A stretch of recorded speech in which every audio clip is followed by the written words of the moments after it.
All right. Hi, everyone, and welcome to the Beyond the Physics. This is your host, Joseph Guzman. So, today we're interviewing my friend Jesus, and we go deep into his background, and we learn that he is an immigrant from Mexico, having moved to the United States when he was 7 months old. And we learn in detail about how that has had profound implications for his life and created multiple barriers to entry that a United States citizen like myself might take for granted. And at some point, we do transition to current events, and that is why I thought this podcast is important to get out to you guys as soon as possible, because Jesus was a DACA recipient, and he was waiting on the Supreme Court ruling, which just passed on June 18th in favor of the Dreamers. So this podcast turned out to be quite topical.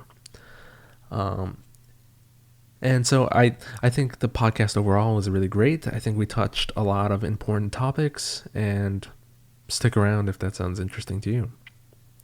So finally, I'll just quickly plug our socials. We have a Facebook page at Beyond the Physics and a Twitter at Beyond_physics. And finally, I just ask that whatever you're listening to this on, whatever podcasting platform, please just give us a rating, because that does really help us out, and I would be really grateful to you. So, anyways, that's all I got for you guys today. So, enjoy the podcast.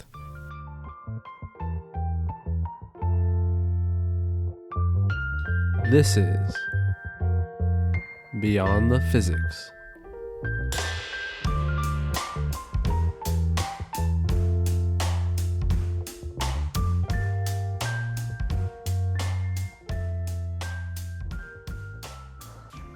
Okay. All right. Hi, everyone, and welcome to the Beyond the Physics podcast. This is your host, Joseph Guzman, and I'm joined, as always, with my co-host, Irene Roman right here. And today we're interviewing one of my good friends, Jesus, and we go way back from undergrad at Cal State, and we both studied physics at the time. And so, welcome to the podcast, Jesus. It's glad to have you. It's nice to be here. Great. So, I guess what I wanted to start with is something that we've talked a bit about, but haven't delved deep into, is like your background. Oh, I have a background? Everyone has a background, right? Yeah, I guess we do. I don't know. Go ahead. Shoot. Right. So maybe you could tell me a little bit more about like how your family came here and how you ended up getting into physics and stuff like that. Oh, that's a long story.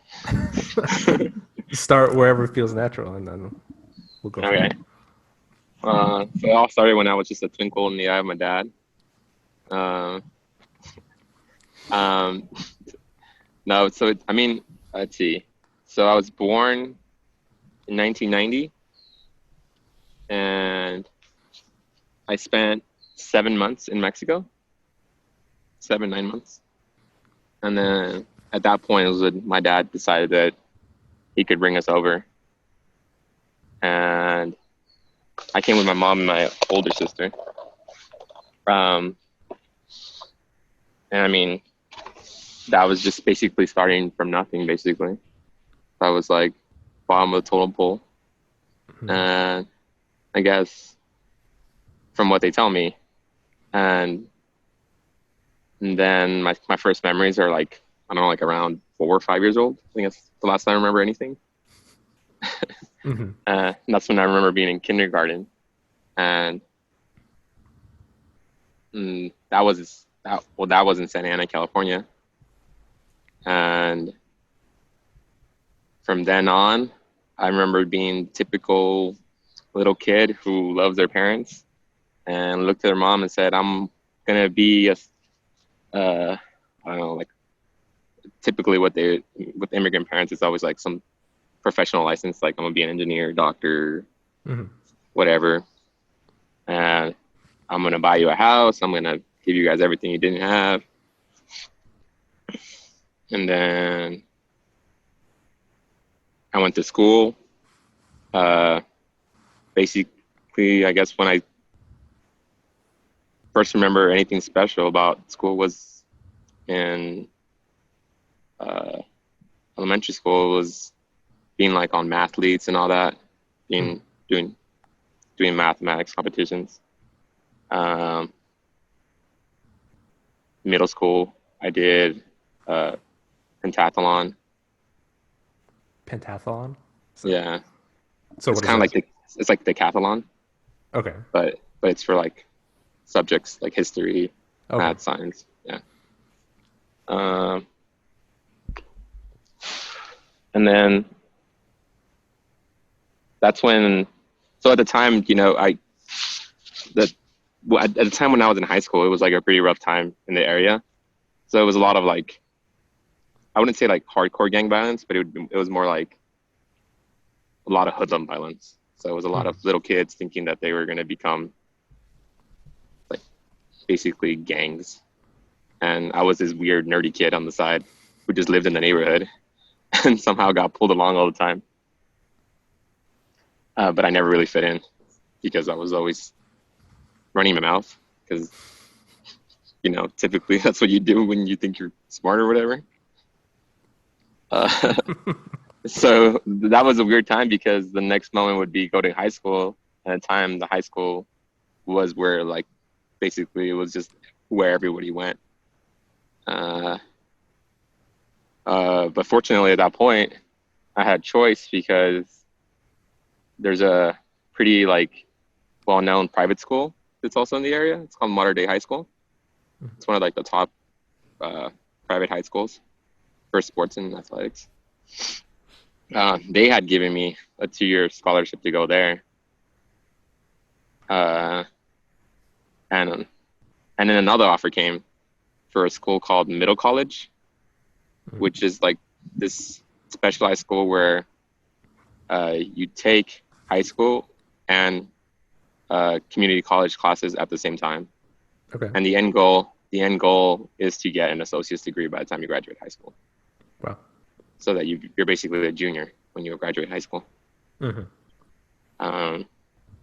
And right there, it was a pretty obvious choice because the middle college school it sounded cool, and for my parents, and also it was free. Modern Day was only free for 2 years. After that, it was like 10 grand a year, and there was no way my parents were going to afford $10,000 a year. Yeah. Yeah. So I mean, I wouldn't want to put them in that position, so I wouldn't have gone there. So then I went to middle college, and that was a turbulent time. Yeah, why's that? So I mean, given that it's like kind of an accelerated program, it's a big load work. Yeah. There's a lot of expectations, and I guess there are expectations that I wasn't ready to meet, no matter how smart I was. Yeah, you kind of lose a bit of your childhood, right? Yeah. And at that point, being from an immigrant family, you tend to miss out on a lot of like the normal kid stuff because, for one, there's fear of like something happening to you, and two, you just don't fit in as well with the other kids. So like just doing group activities or like hanging out, going to places, doing what normal kids would do. Like my parents would always just say no. It was just always no because, of that immigrant status, of like fear of you being gone one day without them being able to do anything about it. So when I got into high school, my teenage hormones kicked in and I just wanted to be everywhere. I just wanted to be free. And it was kind of like a bad situation because at that school you had a lot of liberty because it's an open campus, because it's on a community college. So that's when I guess I was too smart to be smart, because given that I could do the bare minimum to do well in classes, I'd always just be like, well, I'm going to take off. Right? I'm going to go do this. and I was like foregoing doing what I should be doing. Uh, so sometimes it felt like a wasted opportunity because I wasn't trying my hardest at it. But then sometimes it felt like maybe it was just too much. But I mean, how do you tell your parents that, or like anybody at that age when expectations are like so high? Yeah. I mean, that's still a lesson in of itself, though, right? Yeah, I mean, looking back now, it's like, oh, I grew up, Yeah. right?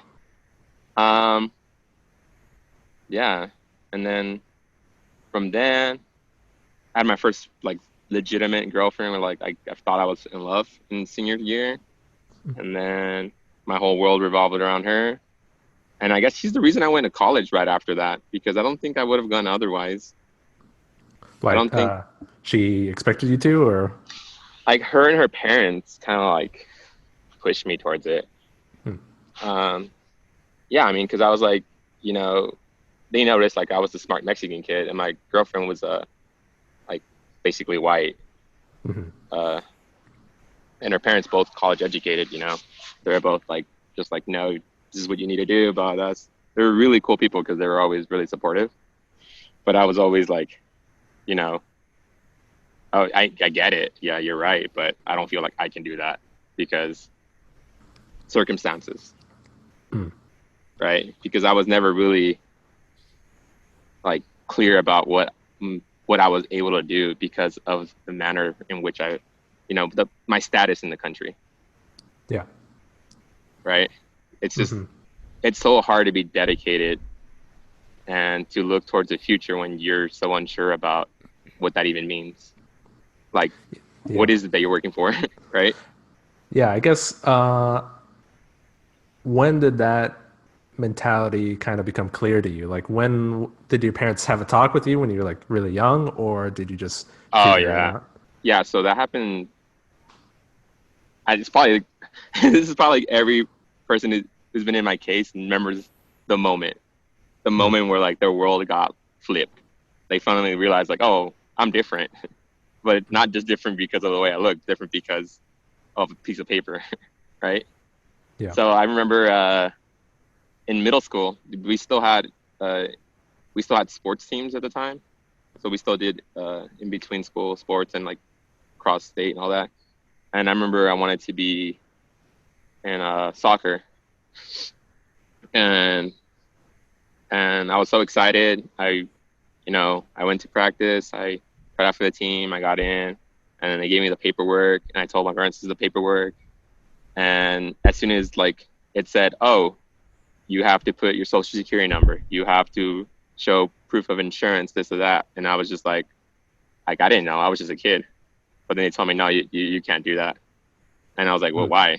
And I felt like it's one of those moments where you're just telling me, oh, no, we just don't want you to do what you want to do. But literally it was because I couldn't do it.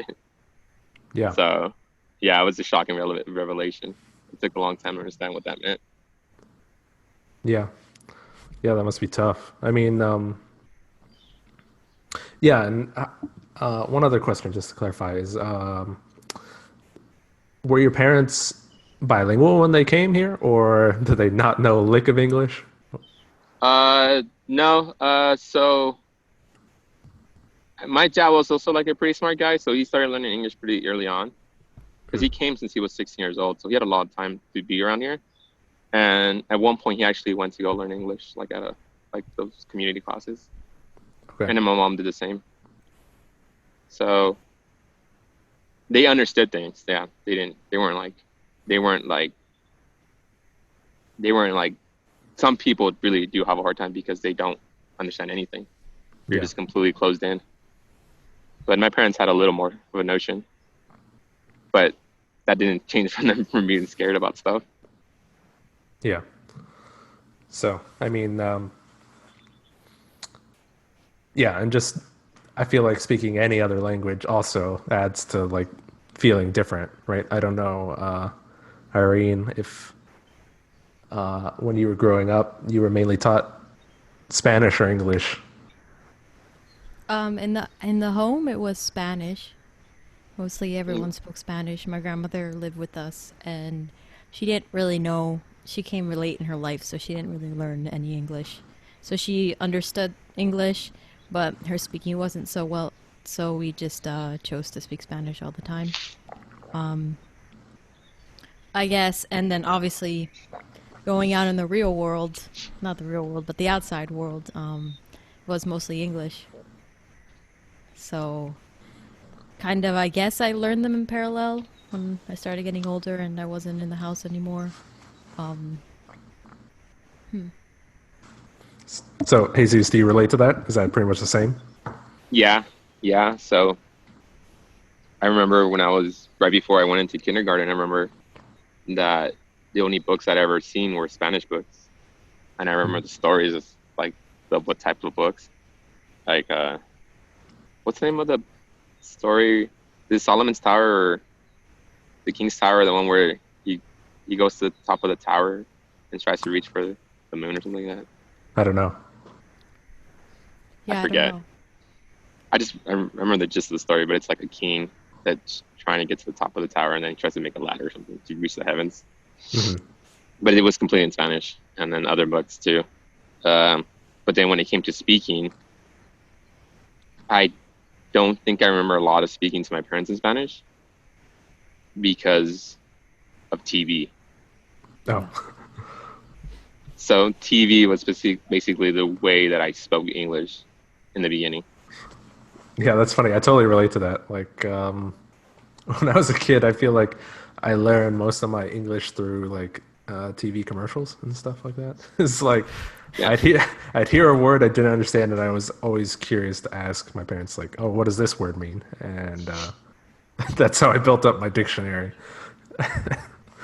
So, yeah, and I think, and it was a little bit weirder because like all I had as a reference point at that point was my older sister, and then it was literally us talking to each other because my parents at that point would not speak English to us at all, and then I couldn't ask them stuff.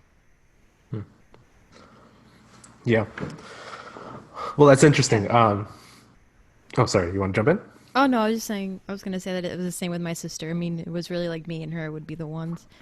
I have an older sister, 3 years older, so she would, me and her, we would have our English conversations, and then Yeah, my right. family would be mostly Spanish. But as we got older, and I think they, I guess, immersed themselves more in English-speaking communities as well, then I think that we started speaking a little bit more English in the house as well.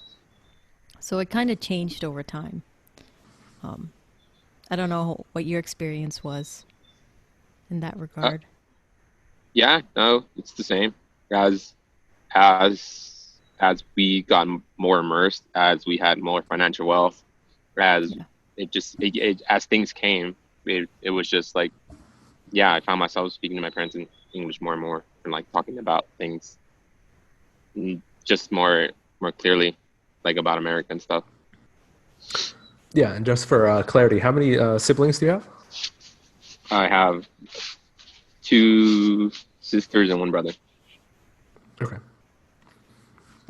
And Are they older, or where are you in the line of? Well, well, for a long time I was considered the oldest because oldest male, but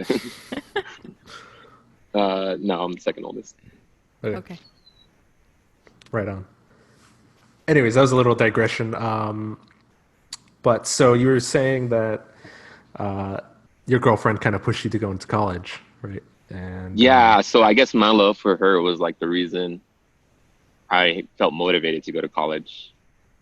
I guess the support, more like I had support than anything, because So I go was going ahead. to ask you what about your parents? What did they think about you going to college? Did they push you to go to Uh, college, keep it was studying? like a demand more than like Okay. it Okay. was like we expect you to go to college, but you're gonna have to figure that one out.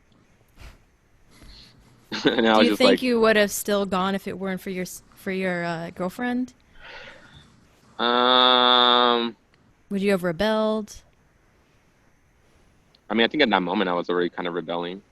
Um, I mean, it was tumultuous times in my family where I was just kind of like not meeting expectations, but it I just remember a lot of talks with my teachers and my counselors and my principal with my parents about how like, oh, he's so bright, he's such a smart student, blah blah blah. But he just doesn't seem to want to do things the way we want them to be done or whatever. And I was just like, but why if I'm bored out of my mind, you know? And I Yeah. just, but that was just my thinking back then. When, if I were talking to my older self, I'd be like, just do it. It's easy. Yeah. Just do it. But yeah. What do you think could have been done different, I guess, in your experience back then to kind of engage you and I guess change your attitude towards the school? I mean, give me more hope. Yeah, because at the time, for people in my case, knowing what was possible.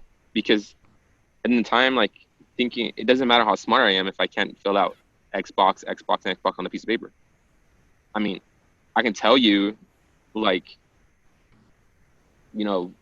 how math works. I can tell you physics. I can tell you history. I mean, it's one of those tropes where, like, I felt like I was the most engaged one in economics and politics in my school. But why? Because I cared to know things because it affected me, Yeah. right? But if you just had, like, if you knew that there was people in this case and there was someone there, like, giving me these options saying, this is possible for you, like it is now, like, being able to pay in-state tuition, being able to look out for grants from private citizens. It's better now that there's things like DACA and all that for now.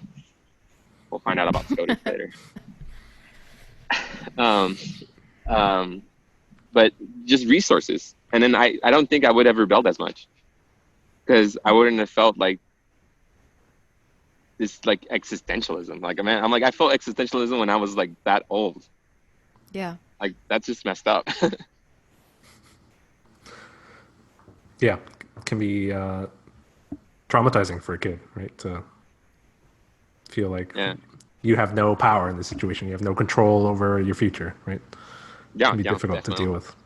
Yeah. Yeah. So large uncertainty, right? I mean, I can see why you wouldn't be so engaged. You have a lot of other things it's like, what's the point of doing this if you never know what's going to happen, right? Yeah, you're just trying. At some point, you're just trying to sleep at night. Yeah. Yeah. But yeah, so then I guess the only line of support that I felt was from my girlfriend's parents and her at the time, and that got me to go to Cal State Fullerton at the time. And at that point was when my science career started, because this is where I was like, okay, I'm going to be an engineer. I don't know what that meant at the time. But when I got there, the first thing they told me was, like, you need to choose what type of engineer you're going to be. So because when I applied, the major said engineer, and that's what I applied for. Honestly, when I filled that thing out, I had no idea what I was doing. I just put whatever was on my transcript, and I just, just chose things as they came. I was just like, at this point, I'm just happy if I get in. But so then they told me, you have to choose what type of engineering, and I was like, what is there? And then they're like, there's this list, that list, and that list, and that list, and I'm just like, I don't even know what any of that means. Like, I guess I'll be an electrical engineer. Cool. So they ask you to pick the specific engineering you want to go into at the beginning, right before you even get into the school? Yeah, that was in my orientation day. Oh, wow. Yeah, I didn't know that. that was weird. Yeah. And actually, that day was kind of funny because it's a really, like, weird story. So at some point, I had messed up the orientation days or something like that. And I forget if it was my fault or their fault. But at some point, there was, like, a misunderstanding. And when I show up to the orientation day, I go with my girlfriend and her mom. And when I get there, they told me that I can't be there and I'll have to wait till the end, basically till before classes start. And then I might get classes. I might not. Mm-hmm. That's what they told me. And I was like, well, I guess I'm not going to school. It's like more uncertainty, yeah. Yeah, but her mom didn't let that slide. It's good. She literally like went up to the people who were doing the orientation and was like, why can't he do this? Oh, and then they said, oh, because his appointment wasn't today, so for X, Y, and Z reasons, he can't do it. And they're like, but she's like, specifically, why can't he do it? Like, why can't he just, sign up for classes and, get on it? Like, what would be so hard about that? And then they were saying a bunch of things, and I don't remember exactly why they started arguing, but then they started arguing. And then she threw out the race card, and she said, it's because he's Mexican, huh? And it kind of felt that way because I was kind of one of very few. But yeah, that got me my orientation. That's great. Right. So you got into Fullerton. Did your girlfriend get into the same school? Yeah. She went for communication studies. I think she always knew what she wanted to be. I think she's a lawyer. Oh. So her parents were more involved with you in the college process than your parents. Oh yeah. But it was kind of more like they would ask me, hoping I would say I already knew what I was doing, because they didn't want to be in the position to be like, oh, I don't know what I'm doing. I see. Well, Yeah. I mean, they didn't have experience either in how college No. works here, so. Yeah. And they didn't even know who to go for to help. Yeah. So Yeah. I don't blame them. Yeah. Yeah. Well, I mean, it's a good thing you had that resource, right? Sounds like of your girlfriend. Without the. But it was still a tumultuous time because I was still in this like blah, blah, like still like pretty. I was pretty vulnerable to a lot of things, and that's probably why when we finally broke up for whatever reason, and I think the strain on our relationship was because I didn't have a positive outlook on life. Like I didn't have like I was fun and I was outgoing, but I never was working towards something. I mean, I was kind of doing what I was supposed to be doing, but I never was like working towards like something. And that was kind of like the breaking point. And then when we broke up, that kind of just like spun me upside down. I kind of just like, yeah, it just made it harder to do anything. How long had you guys been together before you broke up? Year and 6 months. Yeah. Okay.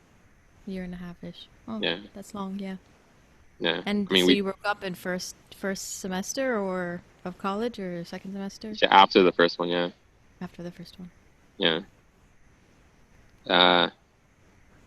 And so I guess that kind of set me on a track where like I wasn't doing so well in school. But again, that was just compounded by another thing because at the time, one, I didn't drive because I didn't have a license because of my situation. So I rode the bus to school, and that was like an hour drive, I think, on the bus or something like that. So to get to calculus at 7 a.m, I had to leave my house at 5:30 in the morning and be awake for calculus. Calculus 2 of all things. They didn't have any later classes? 7 a.m. That's the one I was stuck with. You gotta love those counselors, right? They really look out for you. They put you on the path to success.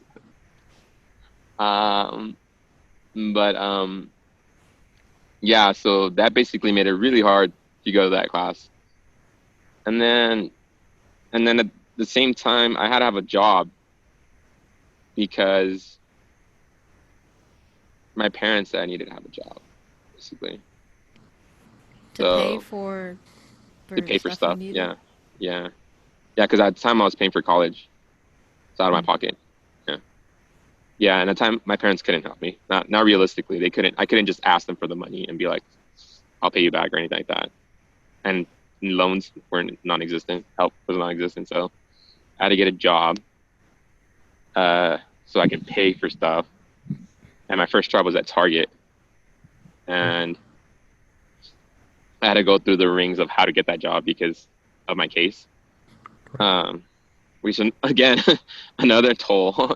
Just another thing to worry about. What is that process like? What are the rings you have to go through to? Not good stuff. Not stuff you would feel proud of. So, but I mean, at this case, it was just like, it just feels like survival, really. It feels like this is the only way I'm gonna get to do what it is that I'm gonna do. Otherwise, what am I doing? I'm just gonna lay back, Yeah. just do nothing, you know? So I got a job at Target and ended up working like 30 something hours a week, right under 40 so that you don't get benefits. And I think I made like $7 an hour. And I think my checks came out to be like nothing, basically. So after it's all said and done, I pay my books, I pay my classes, you know, my bus pass. I barely have enough to eat at school. Yeah.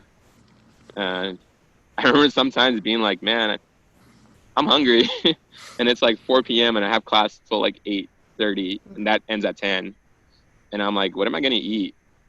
And there was no food pantries. There's nothing like, you know, and, you know, your pride, I'm not going to go ask my parents for money so I can go eat. I'll just be like, I'll just stay hungry till 10, whatever.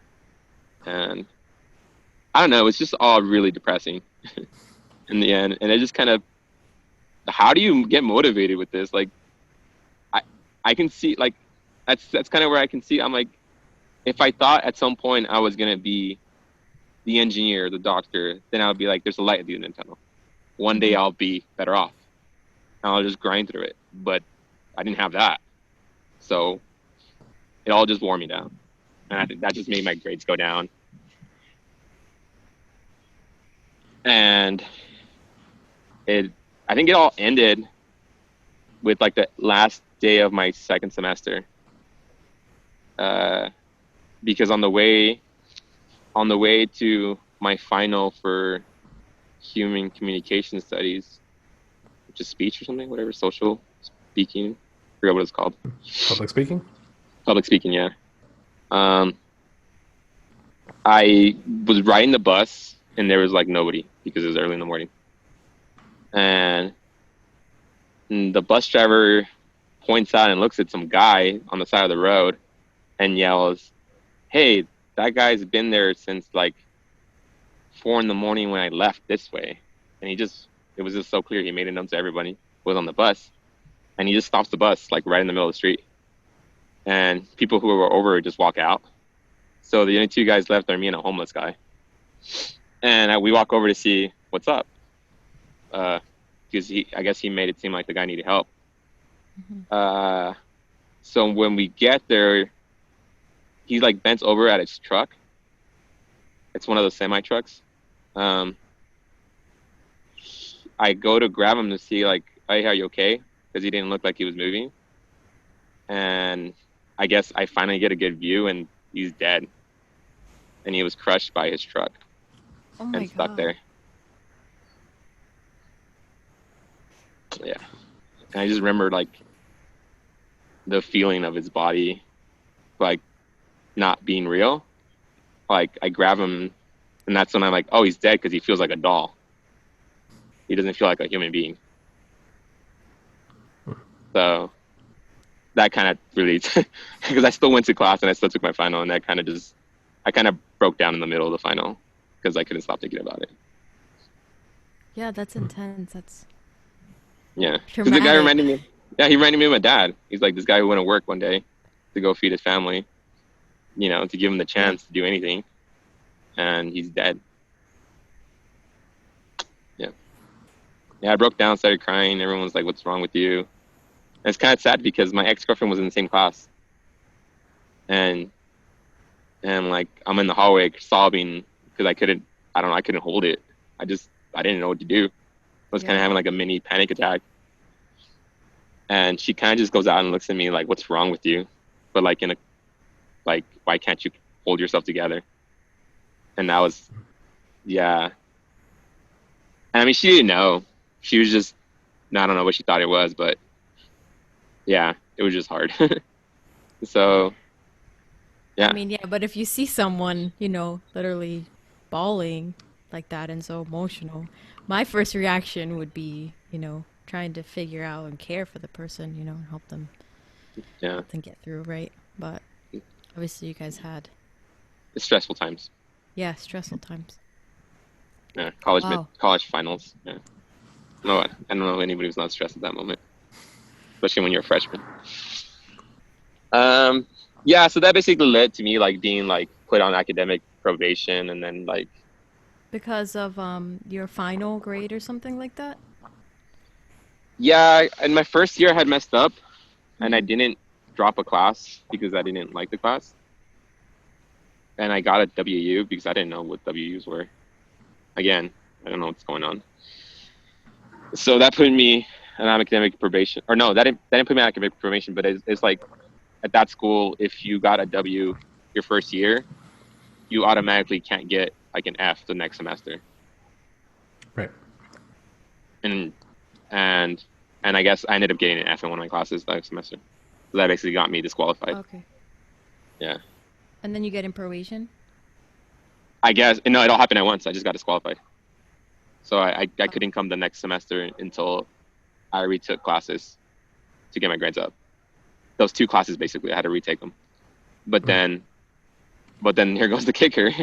So I'm working, paying my classes, right? So I have to pay for the classes as open enrollment, not as a student. So to for one class was like $2,000. Yeah. So I mean, at that point, I was just like, what am I even doing? Like, I don't even know what I'm doing. Wow. Yeah, Yeah, see, this is where there should be like, a good counselors and good, there in for first years even more so, where they're checking in with you a little bit more continuously, seeing, oh, you're having problems because of this reason. And then kind of you shouldn't have been disqualified, I guess is what I'm trying to say. There should have been an intervention there because obviously you were having even the traumatic experience that you had, like I feel like that should be enough to let you go on to the next semester and not yeah, disqualify you, as you said. So yeah, yeah. I don't And know if looking you're, back, yeah, I okay. mean, yeah, what were you gonna say looking back? Oh, I'm like looking back. I mean, I can see kind of how things worked out structurally with the school. I mean, at those points, they're trying to get kids through school. They're trying to push them through school and make them take 20 units. Get them through the programs so their stats go up. So And it's still that's like that? it's kind of still like that. Yeah, but I mean, I think there's a lot. I'm specifically I can only speak to departments, but uh, they're like they'll talk to you a lot more because that's how I felt my physics program was like they want to know what's going on with you, kind of things, Do like you where think you're it's at, just because it's the physics department, because they're or small. Yeah, yeah? yeah, I it mean, could my be that. physics every like I visited other departments and thought about majoring in other things, and the physics department seemed to like the people who care the most, and we're always kind of checking in. But that was also probably the smallest department on campus as well, Yeah, so they have the resource, the time, and yeah, and to I really think pay that attention. I think their outlook was that I think because in our school they focused a lot of on diversity, and that I would presume that meant that they were thinking about things that would affect people who are in our positions. So they probably had that on their mind. They're like, oh, maybe so and so is not doing well because XYZ that I can't think about. Maybe I Yeah. should ask them. Yeah, I mean, they should just ask, though. They should all just ask. Yeah, seems like a pretty obvious question. Yeah, like what's going on with you? Why are you having the issues, right? But yeah, I mean, I hope that, universities start to change a little bit in that regard and look at Yeah, people as individuals instead of cookie cutter, you have to follow this procedure and go through it this way. Um, yeah. it makes everything stronger if you do that because then you're including diversity in your program. Um, and the Just by diverse, yeah, just and the by doing it, diversity of thought is necessary, right? But we to know make that to be true. innovation, yeah. We know that to be true. Yeah, I feel like this is a trap that all types of schooling fall into. Is a story a narrative I've been hearing over and over, like on our podcast and then on other people's podcasts, whether they go to school, is like, I don't know, they feel frustrated that to be put in this cookie cutter situation, to be learning all this extraneous bullcrap and to be treated, I guess in this case, equality of treatment is kind of a bad thing, right? In terms of like not seeing the person as an individual causes them to like feel a disconnect from engaging in the whole process at all. Like treating everyone the same Yeah, instead of exactly. equitable. Instead of Yeah, equitable. Yes, yeah. exactly. Okay, yeah. Oh yeah, you're correct. Yeah. You can't give everyone the same ladder because not everyone can reach as high. Yeah. Yeah. But anyway, so what happened with Fullerton? I mean, after you had that rough first year. Yeah, well, I find out how I was gonna get back into school, and then I felt like that was just it felt like it was a pointless struggle. Hmm. It was kind of just too much. So then that's when I was like, whatever, I'll just live my life. I'll just do the things I never got to do anyways. So then I just started working, making more money. I started doing more construction stuff. Um, so I've been doing that with my dad since I was like 16. I'd always been working with Okay. him. Yeah. Um, and so I started doing that. And I did it on my own because at that point I didn't want to. I guess I felt like I distanced myself from my family because more like shame that I didn't do what they wanted or they expected. And I was like, okay, I'm gonna distance myself, but like I'm mad at you, but really I'm just mad at myself. So I worked on my own. Um, I thought I could pick myself up, and I started making pretty good money at the time. Like I guess at the time it was like 1,500 a week. So at that moment I thought I was like rich, right? But it was just a lot of work. It You was a said a lot of 1,500 a week? yeah, Yeah, you're a lot richer than us. That's yeah, that's a lot richer than us for sure. yeah. I mean, but it was a lot of work, and it wasn't good work. It was doing what people asked me to do, even though I didn't want to do it, kind of thing. Like it wasn't like I was a craftsman where where I was like working with like a client saying, "This is what you want, but I think this is what you need for my professional opinion." I think I was just kind of just doing whatever people asked me to do, and just taking their money. Uh, and that basically just led to me partying a lot because I had so much money in my pocket. Like, Did you live alone? Did you live in an apartment or did you live with your parents still or from the beginning, I lived with my parents, yeah, Okay. but then I got an apartment. Um, but yeah, I just spent a lot of time being with my friends and just going out a lot, experiencing things, going to concerts, going to clubs, just meaningless stuff, trying to be something I'm not, because I couldn't be the thing that I wanted to be, basically. Um, and What's the thing you wanted to be then? uh, put my thought to use, like be in a position where I like people ask me things and I was worth something, like my mind was worth something. I wasn't just like this novel thing, like, oh, that kid's smart, like some importance, like a good job, like engineer. At that point I didn't know what I wanted to be. At that point I just thought engineer because I've been knowing about. Wow, they're persistent. I think you cut off again, unfortunately. Yeah, he's gonna keep calling. Oh, someone's Yeah, calling. hopefully they get the hint. Call somebody else. So yeah, basically engineer because basically construction and math. I'm really good at math, and apparently I'm good at construction. Just because of experience. Just one of those things. Um, but I couldn't be that, so I just felt like I should just be what I already am, which is like every other Mexican male, just a construction worker. I literally fell in that category because that's all I thought I was worth at the time. But that ended really quick because I got tired because I was like, I'm literally just working for nothing, and the things that I'm getting in return are just not worth it. They're just, you know, short gratifications. Yeah. Yeah. So then what? Then what happened? I think in California, AB 540 had passed. Oh no, I think it Which was already in is case. It was already case, but it gave students the ability to actually get help and money from state grants, not federal grants. I think AB 540 had already started when I was in college, in the first time in school, and then it got made.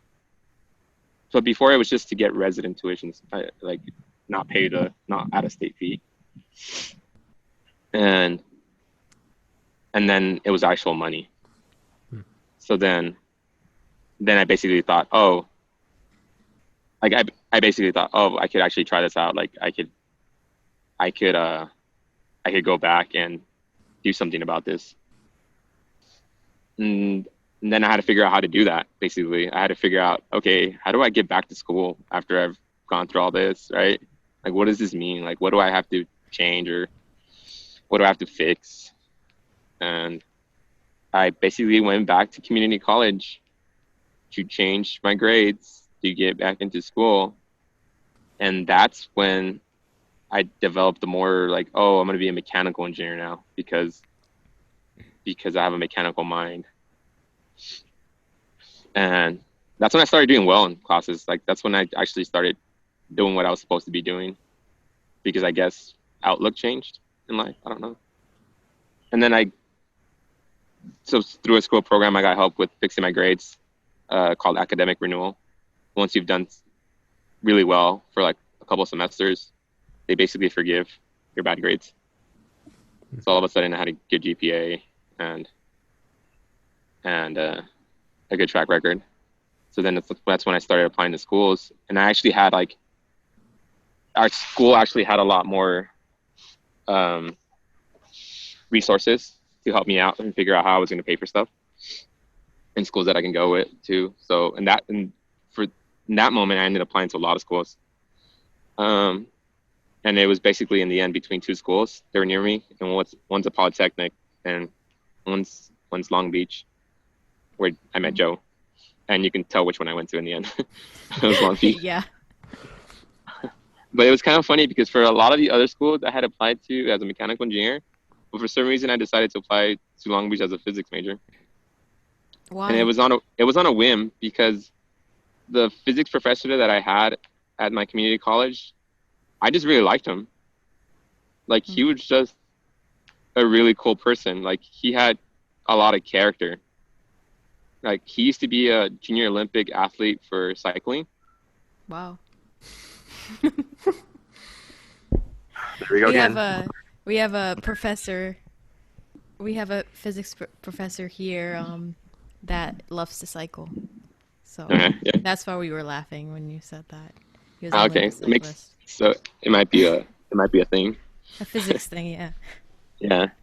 Yeah, but he was always like, we'd always really connect when we were talking about stuff, because we kind of had in that mind, we kind of had the same kind of, had that kind of, oh, let's talk really fast about things and let's throw out our ideas. Let's like, work and do a bunch of stuff. And I don't know, I guess he saw that I really like physics. And then on that whim, I applied to Long Beach on a physics degree. And lo and behold, I liked it a lot more than engineering. Great. Because I really hated engineering. You hated what? So like the mechanics version for engineering. Oh, okay. And the dynamics class was even worse. So that's basically first year general mechanics of physics, but for engineers. Oh, okay. Because all they did was literally go on a board and just start with something and then end up with a final product. So just basically solve problems on the board all day. And I was just like, this is enlightening. I learned how to solve an equation.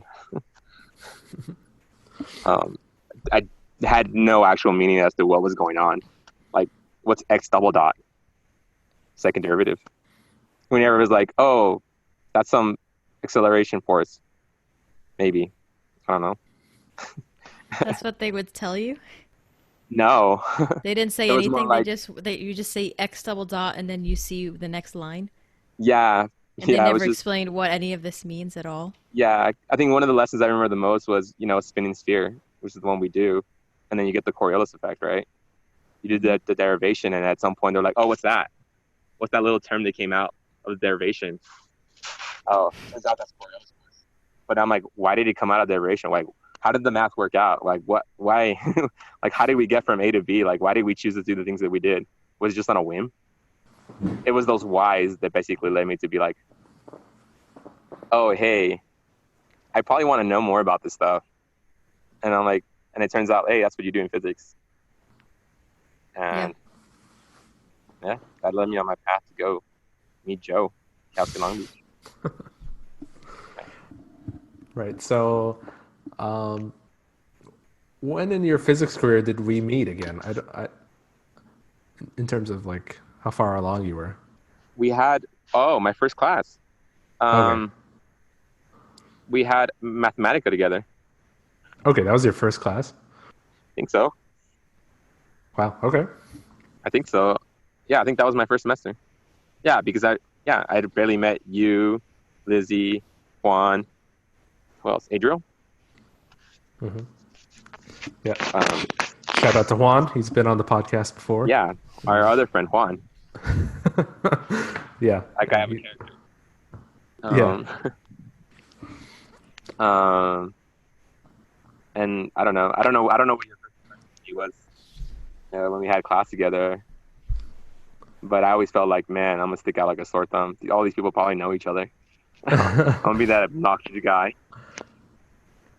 I mean, you weren't too late to the party. I mean, because in my experience, like I went to Long Beach right after high school, Okay. and my first year or two was actually pretty lonely because I would be taking physics classes, but the intro physics are so inundated with engineers that anytime I made a friend or a connection, I wouldn't see them ever again Oh, because that they're makes done sense. with physics. But once I started getting to the higher level physics, my first like advanced physics lab is when I met Adriel, and then we kind of hit it off, and eventually I just, as you say, on a whim, I kind of just invited a bunch of people over to my house, and from that time on, the clique kind of started. Uh-huh. And it was probably like a semester or two later, you came in then for Mathematica. Okay. So it was kind of like after that point that we kind of got super tight knit, and Oh, so I came like in the perfect time. It all just worked yeah, out. yeah, it was good timing. Oh, that's cool. You were the cohesive glue that put everyone together. What was that? You were the glue that got everyone together. Oh, I don't know about that. I don't know if Joe would say that. I Nope, wasn't it's there. good. I wouldn't know, but And that probably would have fallen on Adriel. I think he tried the hardest to make everybody hang out. Because I think he's the one inviting me into the group. Yeah, I don't know what goes on behind the scenes for all the clicky stuff, but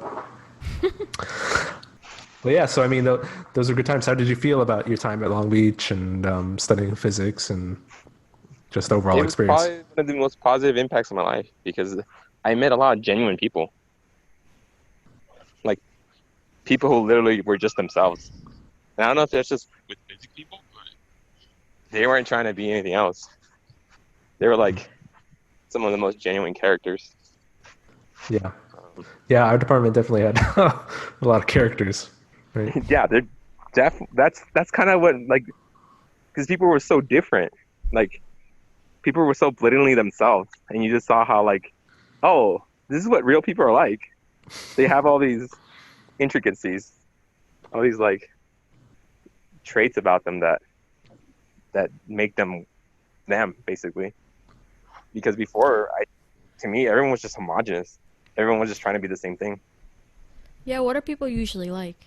I mean, now that I feel like I don't see anyone outside of physics anymore, like I don't even remember what the outside world is like. Okay, sorry about that, everyone. Little technical difficulties, but back online now. Anyway, so where did we left off? Basically, I think you were just recounting like how you felt about your undergrad physics experience. Oh, yeah, and how that basically nurtured the whole why I like physics at all, basically. I think that's when I was beginning to find out that I really, really, really like physics. Yeah. Yeah. Yeah, I mean, you were pretty good at it, from what I remember. I mean, it seemed like I was good at it, maybe. It was a lot of struggle. It was a lot of. I think it was one of the only things that I really wanted to just sit there and work at it. Mm-hmm. Like, I guess I could relate it to like, when you play a game, like an MMORPG or whatever, and everyone sees like, oh man, this guy's got like the best armor, like he's got all the rare stuff and whatever, and like he must be so good.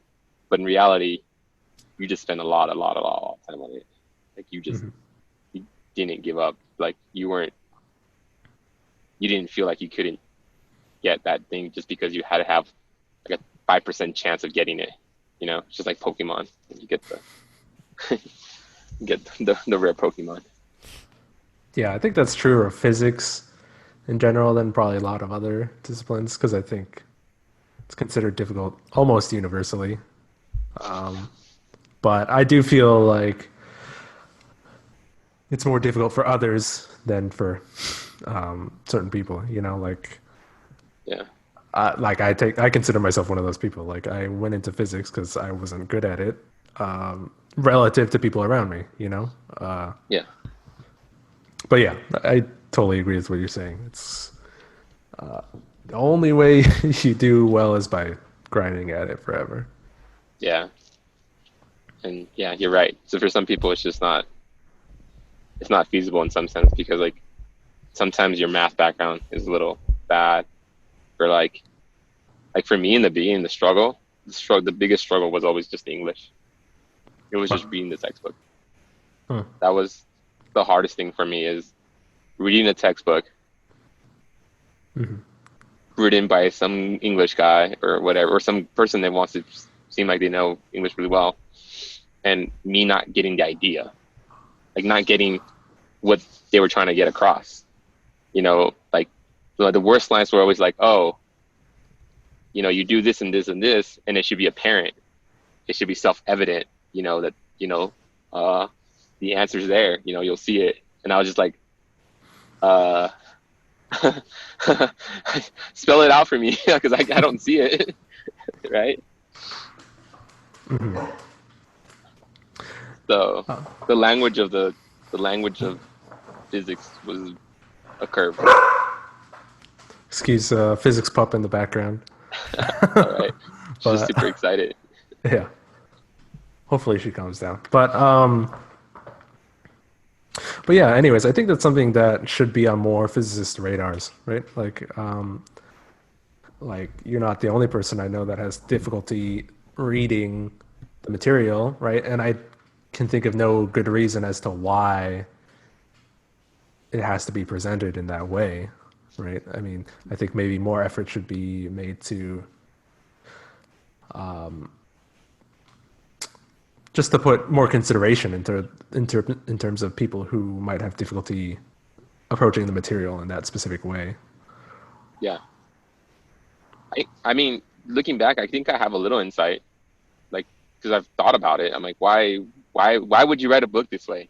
Or why would they set up the courses in the way that they do, or like the curriculum, And it feels like there was like this want for like people who are in the field or in the physics, like they want to nurture some aha, like they want to seem like the realization of ideas as like organic. Like you sat there and you thought about this, and it came into your mind as the answer.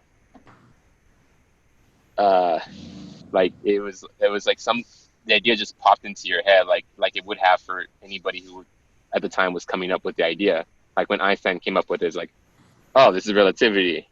After looking at the math so much and struggling through it, it just went into my brain. And it feels like when I was taking the classes and we were doing that, it just felt like that's what they wanted you to experience. But when you really think about it, it's like, why? We're not all going to be physics professors. We're not all going to be theorists, you know.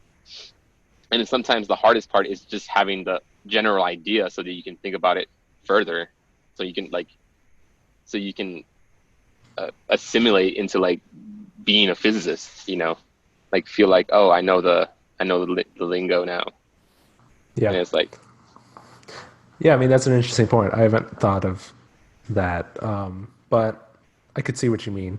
To me, it seems like drugs.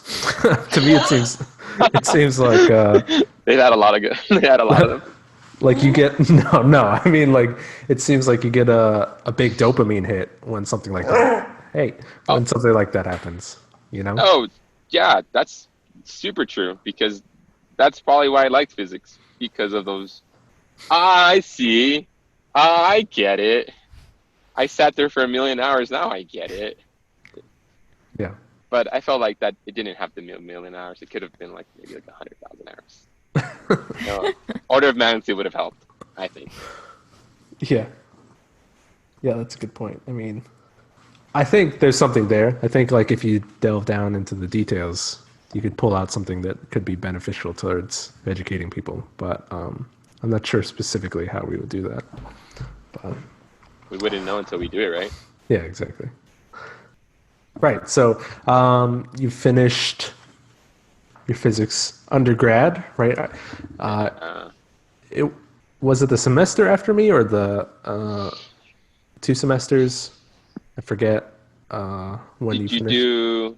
You did fall, right? Yeah. Yes. I think so. I forget. Oh no, yeah, because I think you had stayed an extra semester, right? Yes. 'Cause you could have been done in the fall. So Yeah. I think for us it was the year after. 'Cause Okay. yeah, and that was that. I think I should have been able to finish earlier, but I messed up somehow in the way I took my classes. Like I think E&M was the one that messed me up, because at the time I should have taken 340A. I didn't, which is the first semester. I should have taken 340A the first semester, and I didn't end up taking it till the next year. So I guess that's what held me back. But that also let me take all the electives like solid state and all the goodies, which I really really like. Fell in love. Yeah. So then we get to like what, like, hey, now, cool, I like physics. What am I gonna do with that? I've never thought about it that much. It was more like, at that point it was just more about getting a degree, and just being like, yeah, telling myself, yeah, I could get it. Like I wasn't fooling myself earlier when I was younger. Like it's something attainable. It's a goal that I can achieve. But as far as like what comes next, I was never really thinking about it. And I mean, at the time, everyone else is like, oh, PhD, PhD, PhD, PhD. And I honestly hadn't thought about it that much. But it felt like something I wanted to do.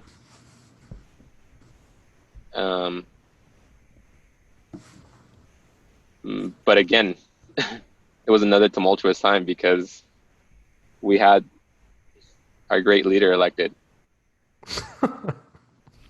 He's talking about me. Yeah. Yes. Yeah, you were a tumultuous one. No, it was the other great leader. That one in quotation marks. Yeah. Okay. So the other great leader. Yeah, he definitely ruined things for me. Okay. Yeah, and that's one of Well, those like, things where, sorry to interrupt, but like, you mean personally, or you mean like in terms of your outlook? personally and outlook again. I mean, it was just another hit. I mean, again, I was a lot older. I was a lot more mature. Like I think I was a little more hardy about it. But at the time, I had DACA status, the Dream Act. And at that point, like I basically felt like I could do whatever I wanted because, I felt like I had the ability to do things. And I guess it was 2000. So I think it was the year before that he had ended the DACA program and they stopped renewing. But in the language of the order, you could renew if you had a renewal coming up. But if you were past a certain date, like if your renewal was on this date, then you couldn't renew. And I just happened to fall into that category. And I think that was I forget when that was, 2016? Probably 2017? I forget. But basically my last year, I spent without, I had no status. Again, I was back to square one, basically. I had no status. And that's when it got hard because I was like, how does one pursue a PhD with no status? And I was like, oh, I'll just Google it. There's bound to be other people. And it was basically, I don't know. You're going to have to figure out with the school how that's going to work out. Because as you know, your money comes from, you get paid basically as, as a worker. And like, I couldn't do that. So I basically had to do something and be like, well, I don't know when I'm going to get status again because it was literally court this, court that. It's in court, and this or that.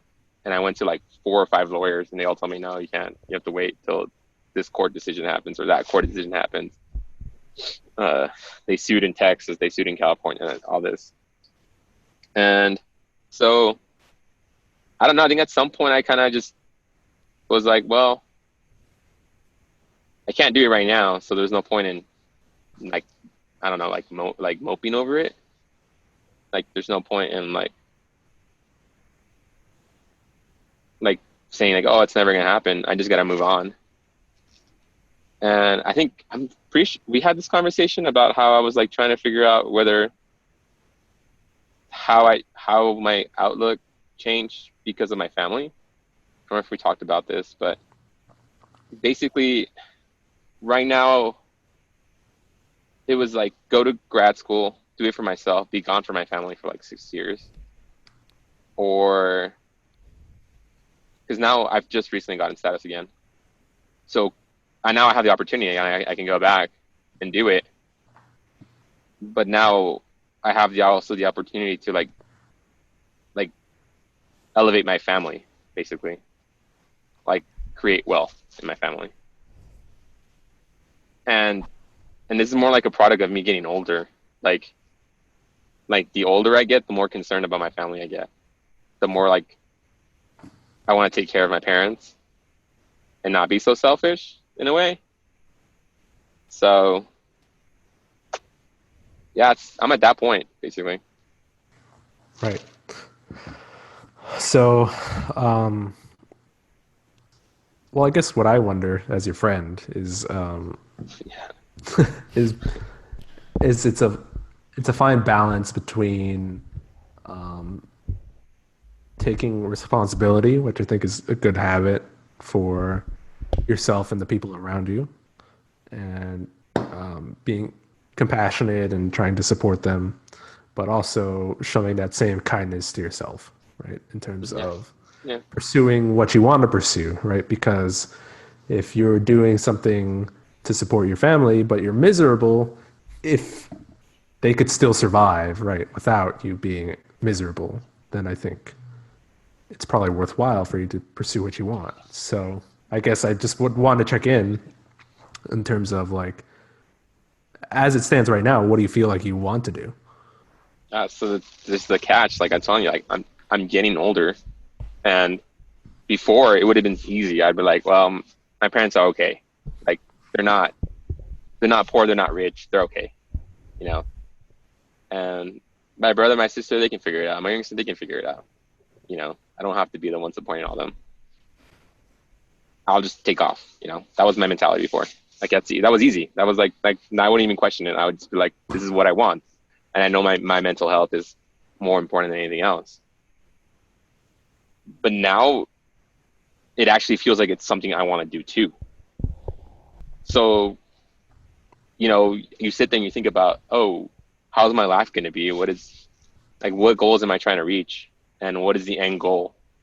Like, if I'm going to be a PhD, why?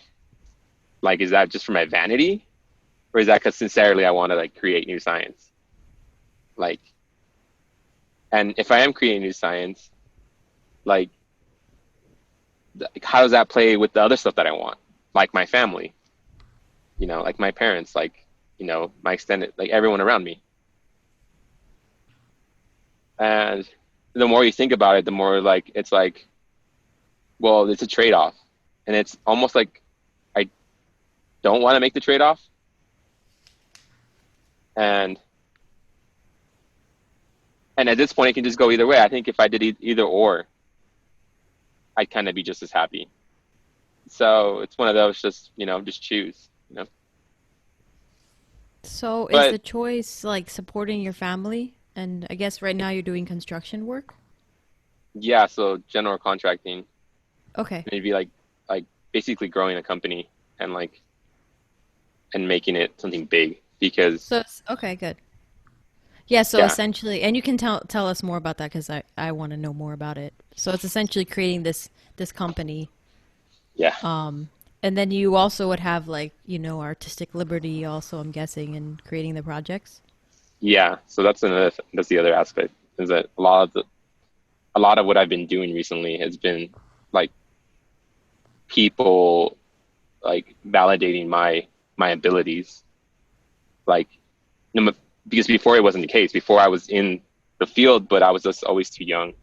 I was Hmm. always just like, oh, you can't know anything because Yeah. you're just a kid, right? Like, I would only believe you if you were like 50 years old or something like that. You don't know what you're talking about. And it's just the way the game is. It's just like Yeah. you have to come up the ranks. You can't just jump. But I was like, no, why, no. I have ideas. Okay, I I spent a lot of time learning this. Um, so as of late, I've just been doing a lot of interesting projects where like people literally go, "Here's my house, build it for me, and I want you involved in this, and I want your opinion, and I want you to make decisions." And what's come out of that has been like pretty gratifying, because it's very, I mean, it goes down to the bottom of who we are. Hmm. In the end, we make money to what? Shelter ourselves, clothe ourselves, and then in the end, we have all these wants. Some people want to live somewhere nice. Some people just want to have the biggest house, the smallest house. It doesn't matter, but people just want something. Hmm. And when I do that, I feel like I'm part of their lives. Like, I get to know them pretty well. I get to know their family pretty well, and it's just like in science, I feel like I'm doing something. Yeah, So that's really cool. So you build them from you build help build, I guess, houses from scratch. yeah, from scratch, or tear downs or remodels. Okay, so everything is it's I mean each thing you make is unique to that person, right? I mean you get to know their personality or what they like, and you help plan out something that's like tailored to them. Yeah, yeah, because in the end, you want the customer to be happy. That's what Yeah, you really that's want. really nice. And the other thing is, I want to also be really honest with what they have and what they don't have. Like, I'm not really in it to become rich. Like, I'm not, because I've been in the industry for so long. There's just like all these like things where like you just get it done as fast as possible so you can make your highest margin. But I genuinely like do value my work and my like like like an artisan. Like, I want people to like be like, he is reputable. Like, this person will stand by his work. Yeah, that's amazing. I mean, yeah, the truth is a lot of times they're building houses so quickly and there's a lot of issues with them because they didn't put in the time and the effort to make sure that everything is quality, right? So, Yeah. Well, yeah, sometimes you're reaching, sometimes you want to have the biggest house, but you're trying to do it for the cheapest. So yeah, yeah, setting your expectations also matters. yeah. That's great. So, I mean, it seems like this hits a lot of things that you, I guess, are looking for, right? This company? Yeah. Like, do you But see this again, something that, yeah, you would like, you could easily be happy doing for maybe the rest of your life or a really extended period of your life? yeah, I mean, it's something you're creating, so that feels nice. Um, and it's something that has to grow and change with uh with the world and how it's changing because the way you build is always going to change. It's building science. It's always going to tailor itself around what the social policies are, where people want to go towards. Do you want to go more urban? Do you want to go suburban, um, rural? Do people want natural products? Do people want synthetic products? House efficiency? Uh, there's a lot that goes into it, and there's a lot of room to master it and become like not stagnate basically. And Yeah, that's kind of something you seek too. Is you don't want to stagnate. Um, that's good. but again, then but see, I'm always torn because I always go hear about what Joe is doing or what anyone else is doing, and then my like the other part of my brain that says, like, oh man, I want to know more things. Like I want to understand this better. I want to understand that better. Uh, So I guess the question for me is, do you think getting a PhD, because it seems like you're still interested in getting more education at yeah, some point, absolutely. learning more, Yeah, right? yeah. So and the truth is, if you're trying to, oh, keep this business or start this business, it's going to take up most of your time, I'm guessing, right? So you don't have that much time to be learning on the side. So you really have I'm to getting kind of older. dedicate yourself, right, to learning. Yeah, And do you think that getting a PhD could help you in the later on in the business if you want to continue doing that? yeah, yeah. How would it help you? Um,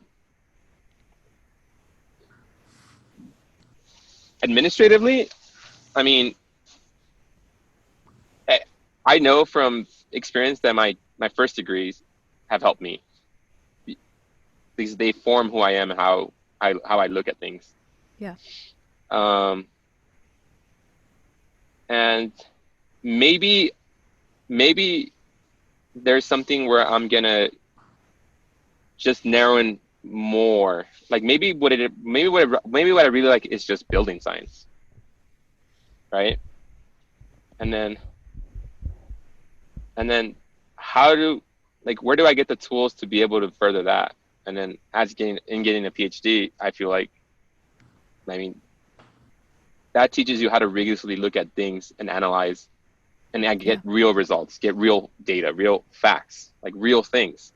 Not just say, oh, I have a degree, so I think this. Like I think it should be this way, and just basically speak out of my ass. Mm-hmm. But when you look at something concretely, and you build something like a rigorous model, and then you test it, then you can actually know real facts, and you can actually be uh, a reference in the actual growing of that field or whatever. Um, the only thing is, I don't know if I could do both. It's kind of one of those things where you look at your life and like, where am I going to be in 10 years? Like, am I going to have these same opportunities in 10 years? Because right now Well, there's a lot. oh Oh, go yeah, ahead. so go ahead. What were you gonna say? Oh, so like right now, you know, I have these connections. You know, people know about me, but if I drop out, I mean, are they still going to care about me later on? I mean, how good are these connections like that I've made, these relationships? Like, you know, Well, I because mean, do you have someone else that can kind of take over for you while you're studying? You know what I mean? Like, if you're saying you want this to be a business and you want it to grow, then that means that at some point you're going to have other people that are, affiliated with this bigger business. And then those people could be the ones who take over for you while you're studying and, improving, gaining new knowledge that you can then come back and apply to the field. And if you're going to do that, I would say do it now, do it earlier, like do it the earliest possible time that you can, because, like you said, your parents are getting older and you want to be there to provide for them. Right now is like still a good time for you to be able to get your degree and get it quickly because you're younger, and then you'll have it, and then you can build the business even more and continue, and then you'll have the money and for your family as well. Do you know what I mean? Yeah. Like, so Yeah. if that's something, from what I'm hearing, it sounds like this is something that you want. You want both of those things, and I think you can have them both.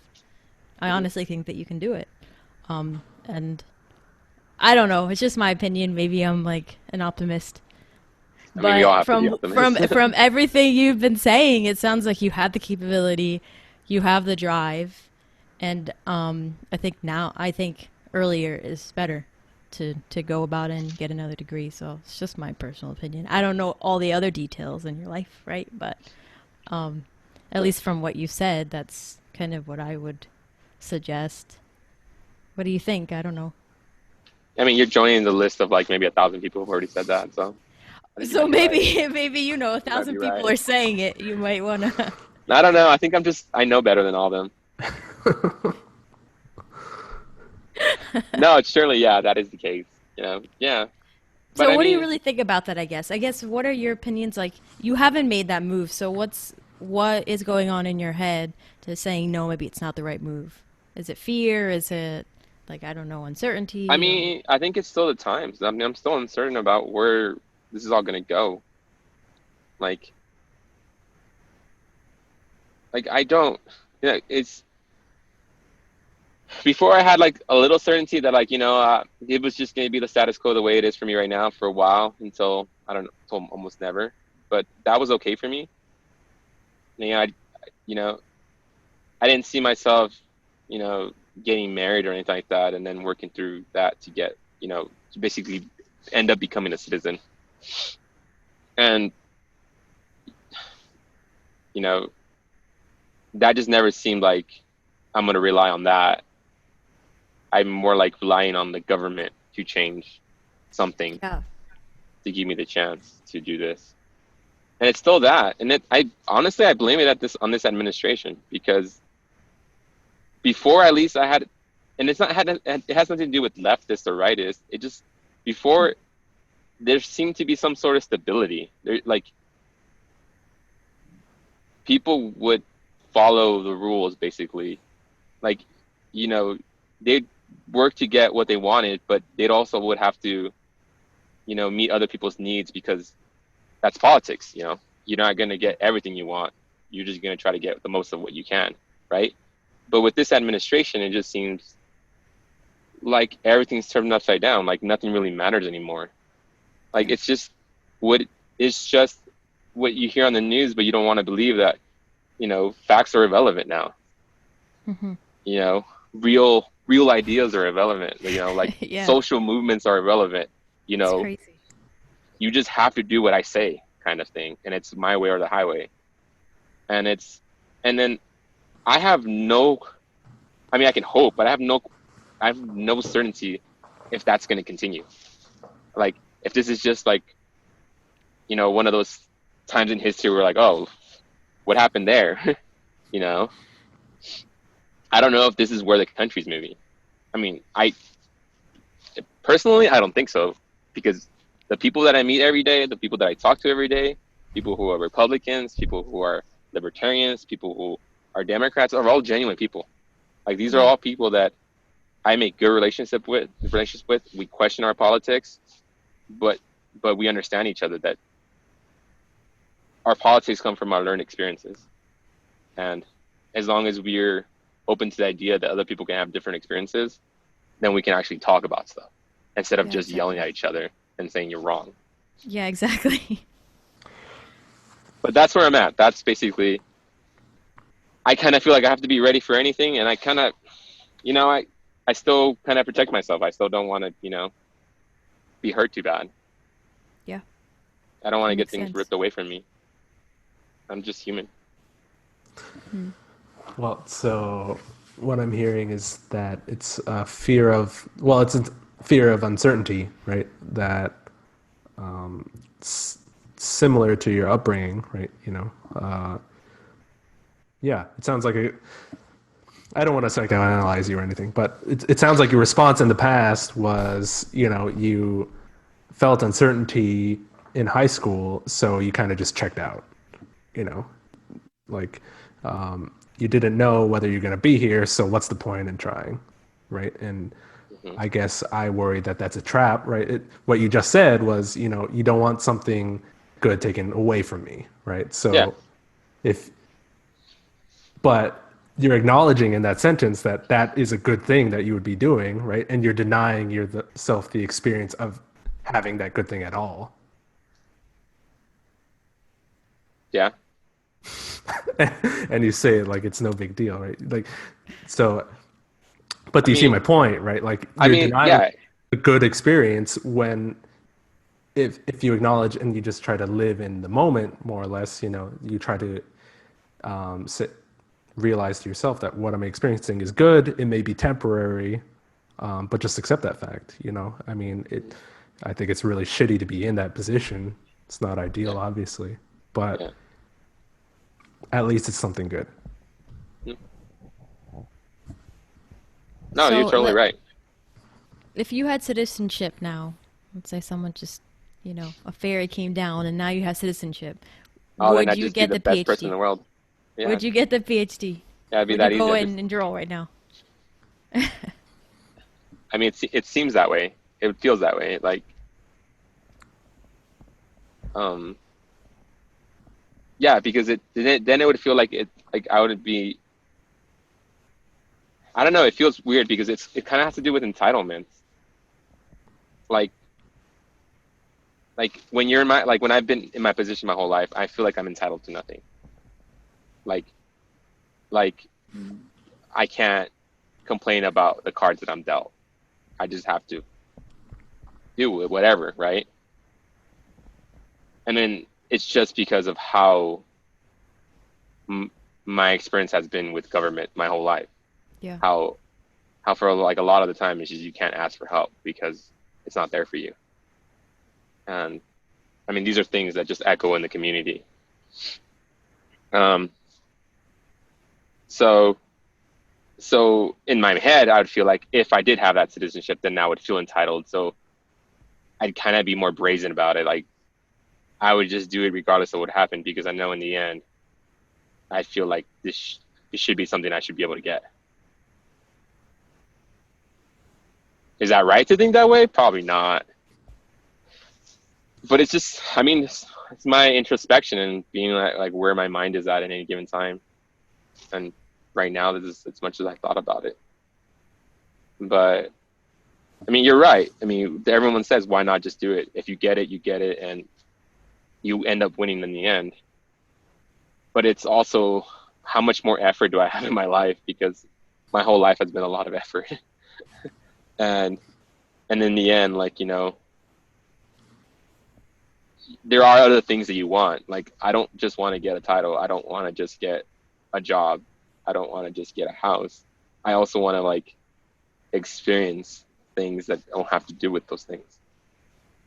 One of those things right now for me is rock climbing because it's such a like, it's just a thing that you do, but it's such a big part of my life right now because it's something that I enjoy so much is the experience of being able to be out with nature and do things that I never thought that was open to me, kind of thing. And then you think about existentialism, you think about the end of life, and it's like in the end of my life, what do I want to like say? Did I experience things? Did I do the things that I felt like I wanted to do, or did I just do the things that I felt like I had to do?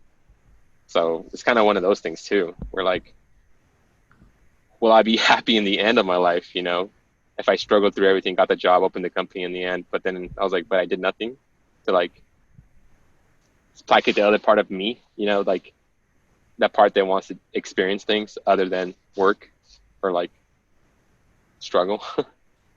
Yeah, I resonate with those thoughts. I mean, and that's kind of why I do it, is from an existential mindset. Um, I guess like as a child, I struggled with nihilism. Right, this is like when I was very young. I felt like the universe had no meaning. Right, and so that caused me a lot of anxiety and caused me to suffer for a while. And I guess I just realized, you know, if it's all bullshit, right? If all like money and all this system and institutions or whatever that we put up is just like ways of trying to like limit. I don't know. I haven't thought through my thought through this recently, but ways of trying to limit, our experience to make it feel like we're more in control. I guess more like, yeah, I don't know what I'm trying to say, but basically I just derive a lot of pleasure and from learning more about the universe, right? It's like if it's all bullshit anyways, like what I find the most enjoyment of is trying to learn more about what it is that's around me and like what is this thing that I'm experiencing, like of consciousness and of like what makes up the universe. And yeah, my curiosity gives me the most fulfillment. But I do resonate with your other mentality as well. Like I do really enjoy like making things, being crafty, making art, music. I'd love to have the skills that you have in terms of creating things. And what? I I mean I don't know Why'd if you put that that, make that face? I don't know if you'd love it. I mean, it's been 16 years of a lot of pain. I don't know. Yeah, sure. Yeah, you can come work for me, and I'll get you those skills. I don't know if you'll be I, happy in the end. I don't know either, but I mean, I'm very curious. I love to learn, and Yo, yeah. you know, No, I'm happy I got them. yeah. I mean, who knows? I might take you up on that offer one day, because, like, I mean, to be honest, I don't know why I'm getting the PhD. I thought long and hard about this, like, and I talked to everyone about it, and I feel like I'm thinking about it the most, and I have like the least resolution to it. um, but I know I want it, right? It's like why? Um, so who knows? Like after I get the if and after I get the PhD, like I have no idea where life is going to take me after that. Yeah, and that's just one of those things one of those steps in life that you have to like deal with, right? You're like, you're thinking about it as it comes, and then you have to make a decision, and then hope for the best.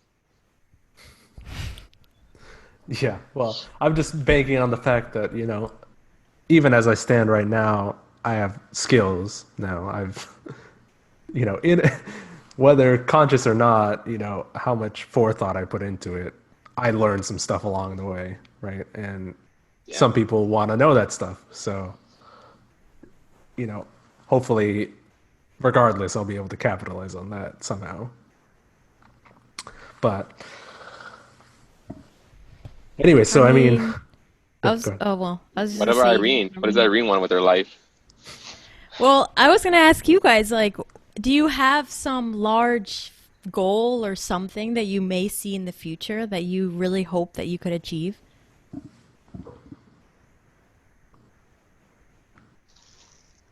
That's a thing people do. I just wondered. I just want to know. I'm just being sassy. Um,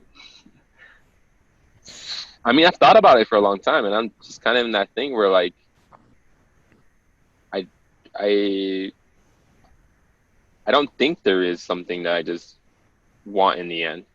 I kind of just want to experience it all, and I'm just like in the point with like with Joe is nihilism was like a huge part of my life too. Like right, and then once you learn physics, it just feels worse in the beginning because you're like, oh well, geez, everything seems so calculable, and then you kind of like, I guess for me, it started getting really bad when I started learning statistical mechanics. Statistical? Yeah, That's where all the physicists go crazy and kill and they themselves, murder you know? each. Yeah, Yeah. Well, doesn't the book starts off with, you're about to embark on this journey where like other people like so and so have been, and they've all committed suicide at the age of like 27. Yeah, yeah. So good luck. Let's start. I passed Which is the 27, so I'm okay. greatest greatest beginning to any. I mean, this is just by far the greatest beginning to any textbook ever read in my life. But uh, it has really formed the way my mind works because I mean, we just dealt with models, toy models, and the emergent properties of systems. And I can't help but to look at anything but a system. Hmm. Like, no matter how unique you might think the pieces are, that the system moves, like the particles are irrespective of each other. Like, it doesn't matter that A or B are different. You can treat A, B, or B as A. Hmm. And they flow to they follow like equations. Uh, you know, I mean, you see it every day in what people do in their jobs, like how malls are created, how subways are created. I mean, how stores are created. Like these are all models of fluid mechanics. And in fluid mechanics, every water molecule, you can't differentiate them, Yeah. but the emergent properties come out from the model, and that humans follow that too. Sometimes it's just like kind of something that pops into my head all the time, and then it moves on to the next thing, and it moves on to the next thing, and I just can't help but to look at things in that manner. And it's not because I'm like, oh, this is all pointless, we're gonna end up with, and you know uh, just basically becoming all disordered. Entropy is just gonna take over and whatnot. But it's not that. It's just more like there. It really enlightens like people's experiences for me, like things that they think might be their fault. And I'm like, well, you're kind of just a piece of the system, and some of those properties that you feel like they're just emergent properties of this thing, like Yeah. Yeah, I right? mean, exactly. Like, I think for me, physics has also been helpful in terms of my psychological self, too. And like you said, like, it can help you have a different perspective on the things that happen to you and the things going on in the world and around you, and have a more, let's say, rational framework where you're not, where now you have this ability to kind of pick apart or feel an emotion, pick apart that emotion and think about the things that could have come together to create that effect in you, right? And then that way you can kind of like, heal from a lot of past traumas or anything, basically, right?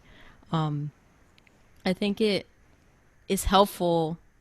I guess I asked you that goal about like if you guys have any like major goals for the future, and because I guess one of mine is educating educating people, like finding a way to kind of use these ideas that you get from learning physics and ways of looking at the world and spreading them to as many people as possible so that they can implement that in their own lives and analyzing themselves, um, and teaching critical thinking skills so that people have those skills themselves and they can assess their realities, they can assess what other people say, they can take in information, break it apart, and then consume it so that they can come up with their own conclusions to the world. And also they're more willing to listen to other people because they see it as like another way of gaining more information. And hopefully problems like we have going on right now in the country where people are so divided and they don't even want to listen to each other, this type of thinking could help all of these problems. So I guess that's one of my major goals, is finding a way to make education, good education, more accessible to as many people as possible. But there's so many problems in when you're trying to solve that, right?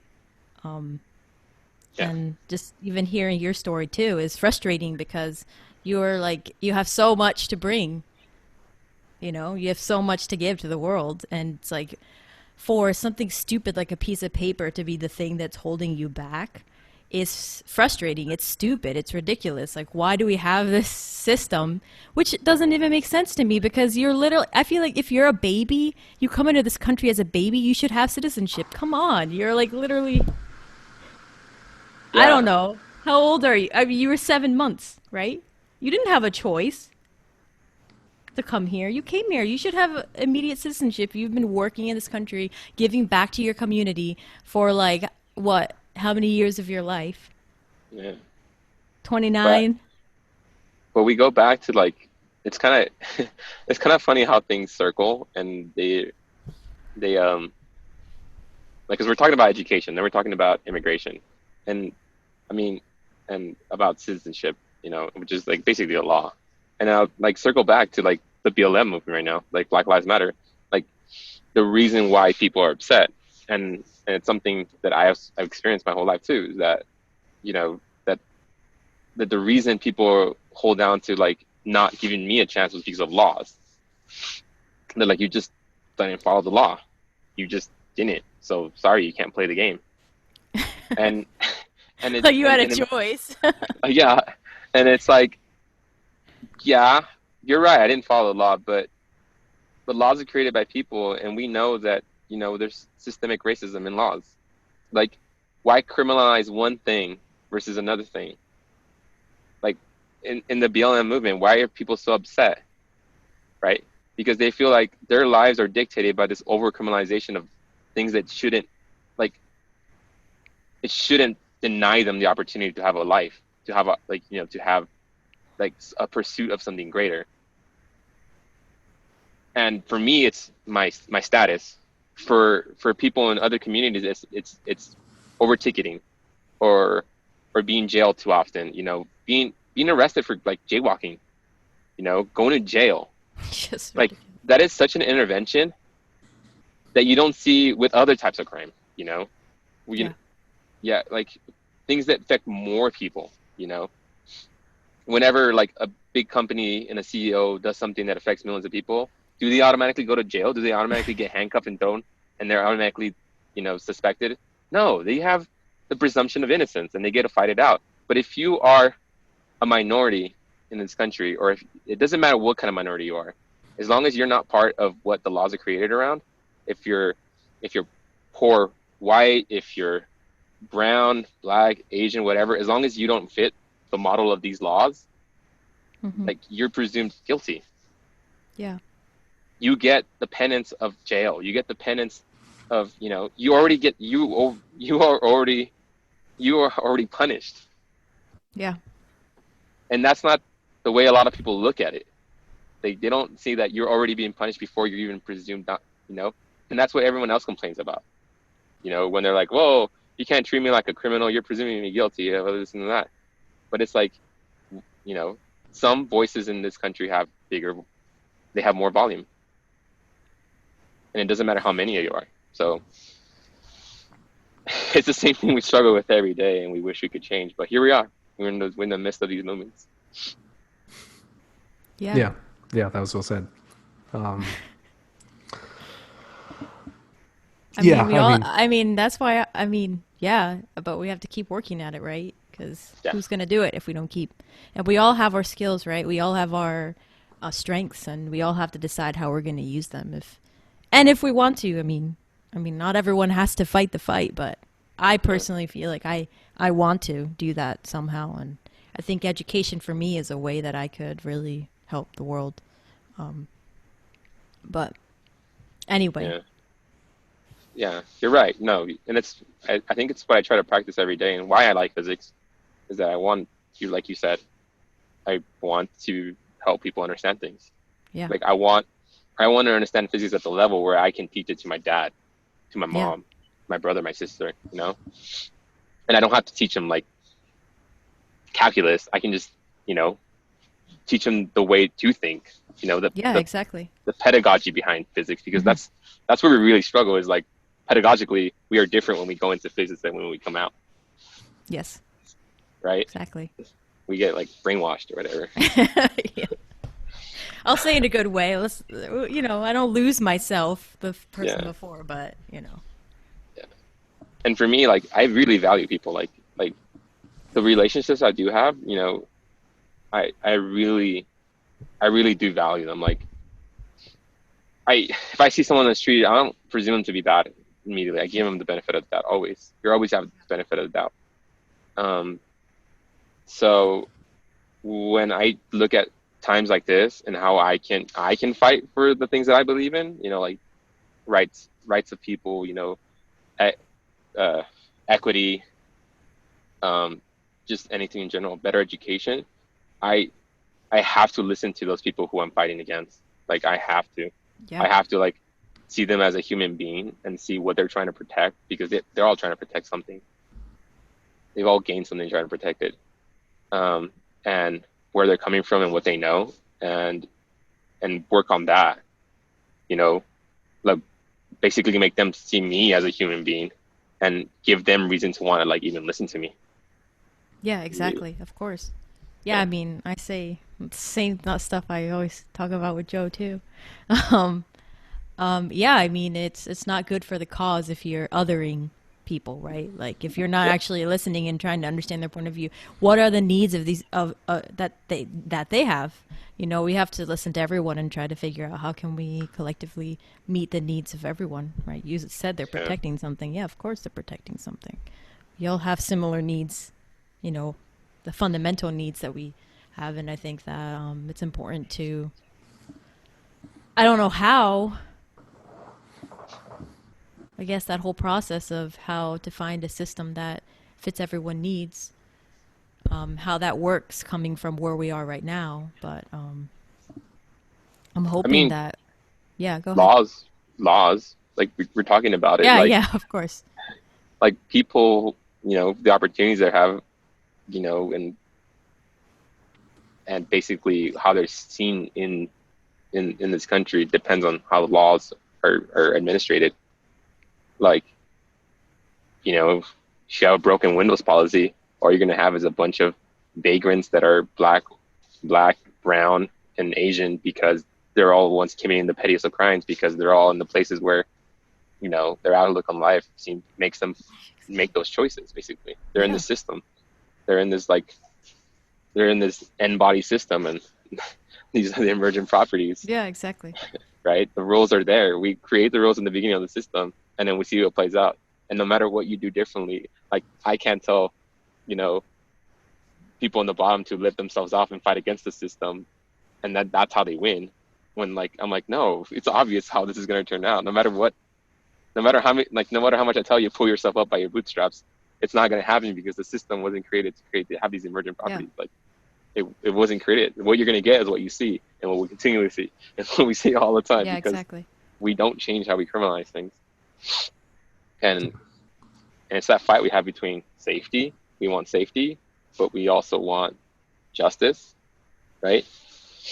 So, Well, I guess how do you go about changing those laws when you have like such a like loud group of people who oppose any change to those types of laws because of fear? I don't know, maybe fear, or they just they like to keep it the way that it is right now, maybe for their own benefits. Who knows?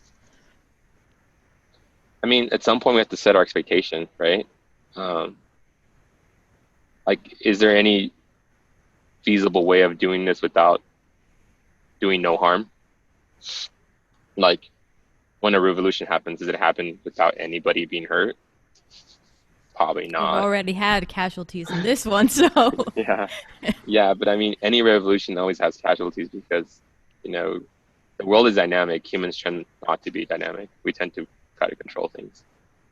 Um, so we have to look at, okay, if we're going to affect change, what is it that we're willing to lose out on, you know? Um, and if we're going to change the laws, first people are like, oh, we need to decriminalize petty stuff, petty things, petty reasons people should not go to jail. One, they should not lose their fortune, which is like very small. So like, if I have $200 in the bank and I get a speeding ticket tomorrow, and it's $250, I'm out. I'm basically poor now. yeah, Like that should not be a thing. But you have the other side saying, if we don't have these laws, there's just going to be so much crime. People are going to be like doing whatever they want. Whether that be the case or not, like whether that actually is true or not, if you really believe me and when I tell you that if we change this, the whole group will change, you have to kind of go through those growing pains. You have to go through like, yeah, maybe crime does go up a little bit. Yeah. But it's just petty crime. Like, it's not murders. Yeah. So it's Yeah, I like, mean, I think that brings up a point that I've thought about before where I think it's important to explain that and be transparent about the possibility of what possible outcomes could be at first. Yet, in this case where you say maybe crime will increase a little bit, but then things will level out. Kind of be transparent in if I enact this law, if I make this plan, these are the possible outcomes A, B, C, and from there we will see this happen, this or this happen in the future. Whereas like right now in law, at least what I've seen or heard, it doesn't seem like people who create these policies really, I don't know if they think through all of the possible outcomes and or not, but I don't really see it being that transparent where it's like I'm going to enact this law, have this policy, and then this will lead to these outcomes. And I've never hear it kind of said in that way. I guess maybe that's a more scientific way of stating, the future. But I've never really. I feel like when you're not transparent that way, that it brings a lot of uncertainty to groups of people. So maybe these people opposing are uncertain as to what the future would be like. So if you're transparent as to what these possible models could lead to, then maybe it would bring some ease. I don't know. What do you think about that? If that makes any sense. oh, no, totally. Yeah. I mean, and sometimes that's what you try to do. You try to, be forthcoming with people and tell them, hey, this is going to cost you a little bit. And I mean, part of the pushback is that why me? Why should I have to sacrifice for your rights? Right? It goes like, why should I lose out on my wealth? Why should I have to change the way I live just so that you can have something more? And in the end, it's just about, like I said, making each other see each other as the same human. I might look different, but I'm just as human as you. And basically what I'm asking is that I just want to have the same chance that you have. I don't want to have what you have. I just want to have the same chance. And if right now you have more than me, more of a chance than I do, how is, like, in your head, how is that going to work out that I'm ever going to be able to be at where you're at? Like, how am I going to be equitable to you? Like, if you're not willing to give up anything, where am I going to gain something, right? And people are like, well, is it a zero-sum game? I don't know.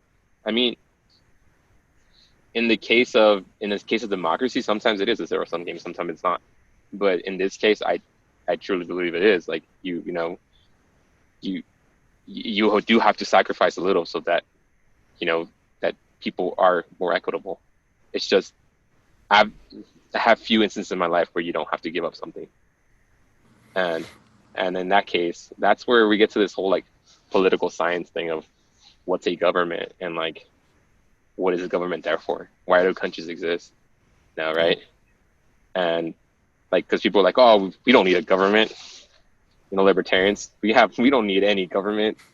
We can all control ourselves, which anybody who knows anything about systems knows there needs to be a certain order to the system, or else the system devolves. So you need that regulation, because as the n number body grows, it changes a little bit. But as far as government goes, it really just needs to create the rules. And it needs to be the government, and who you put in government matters. Yeah.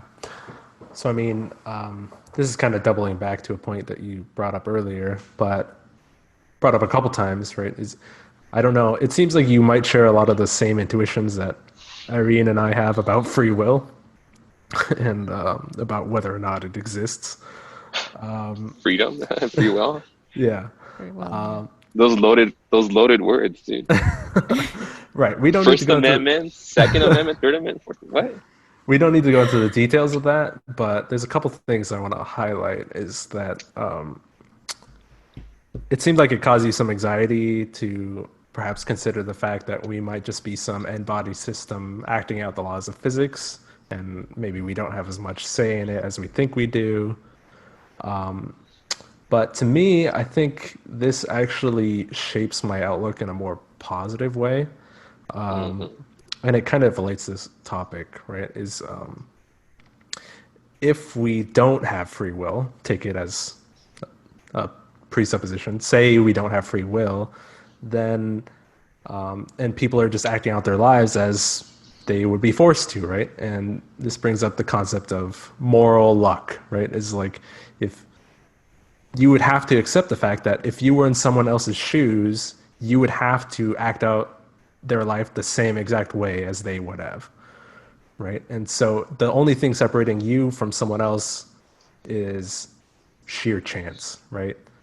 Where you happen to be born, who your parents happen to be, the things around your environment, the laws that are in place at that time, it's all just a matter of chance, right? And this gives me a lot of empathy towards people in different circumstances. Like, say they break a law, or say people are acting, callously towards one another. I always remind myself that, their learned experience, as you put it, puts them in that position, right? And I have to try to empathize with that, right? Mm-hmm. I'm no different than they are, right? And I think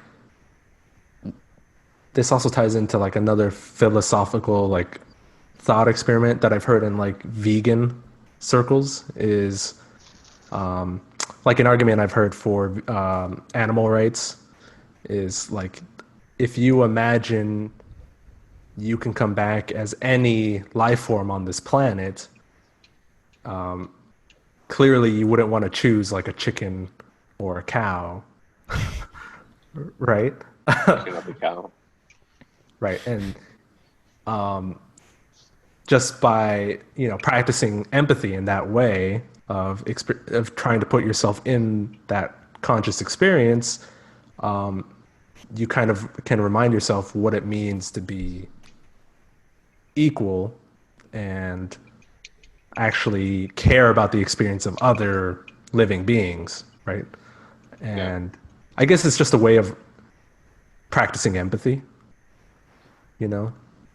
and I think that's really like, in terms of a lot of the problems that both of you have brought up, that's the way I see forward, is just people becoming more empathetic and actually giving a shit about the person next to them. And I don't know how we can teach that or get people to give more of a shit, but Yeah. I think there is a way. I mean, our society kind of blocks off emotions. I mean, we don't tell people to explore their emotions or feel their emotions, especially for men. They're taught that, hold your emotions back, don't expose them. You're weak if you talk about them or if you cry and so on. So yeah, that's the big problem, right? I mean, if you're not even allowed to feel your emotions or talk about them or show them to others, then you're not going to learn how to be empathetic, in my opinion. You have to be exposed to people's feelings so that oh, they feel sadness just like I do. Oh, they feel happiness just like I do, and so on, so that you can build that sense of empathy personally. So I think that's education there, right? That's part of it, is education, and that's something that I think would be that we need a revolution in. But go ahead, what do you think? I mean, it's basically kind of. I think it was what I was trying to get across when I first said it, but I'll try to make it stronger. Yeah. So when I was talking about the whole embodied system, like it definitely was that I could only look at this, and that was just because of how my mentality had changed because of physics. But what I was more like surprised about was how I think Irene said it too, how it informed me rather than it didn't end up making my nihilist ideas worse. It just ended up informing me that that that people weren't just these things, that people were part of these products of these things. And then that basically gave me the opportunity to be like, oh, I can understand that. And I can understand that that's not your fault. That's just like, we're part of this thing.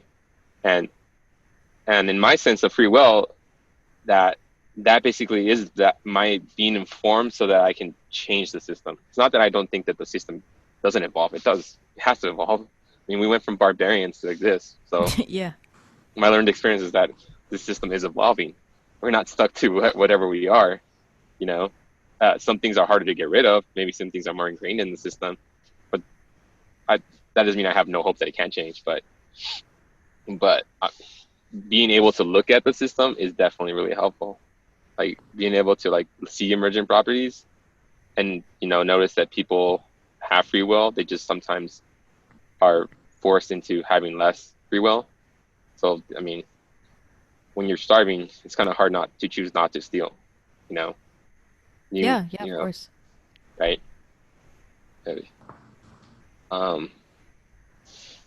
But yeah, so I think that's how you inform the laws, and it's how you get educated. And in the end, too, we're fighting right now. We're fighting the front from two sides because because we're in a system of government that in this country that looks at it, you know, people are like self-made, and we're coming from backgrounds where our families are maybe barely starting, like our generation, like, you know, our history is new in this country, Mm-hmm. and it's specifically mine. But also we're coming into institutions that aren't the most popular ones in this country's history, like the elitism of being an academic, of being a scholar, you know, of like using big words, of using rhetoric, you know. Yeah. Like I was in the bar the other day and I said learned experience, and some guy is like, whoa, did you go to college?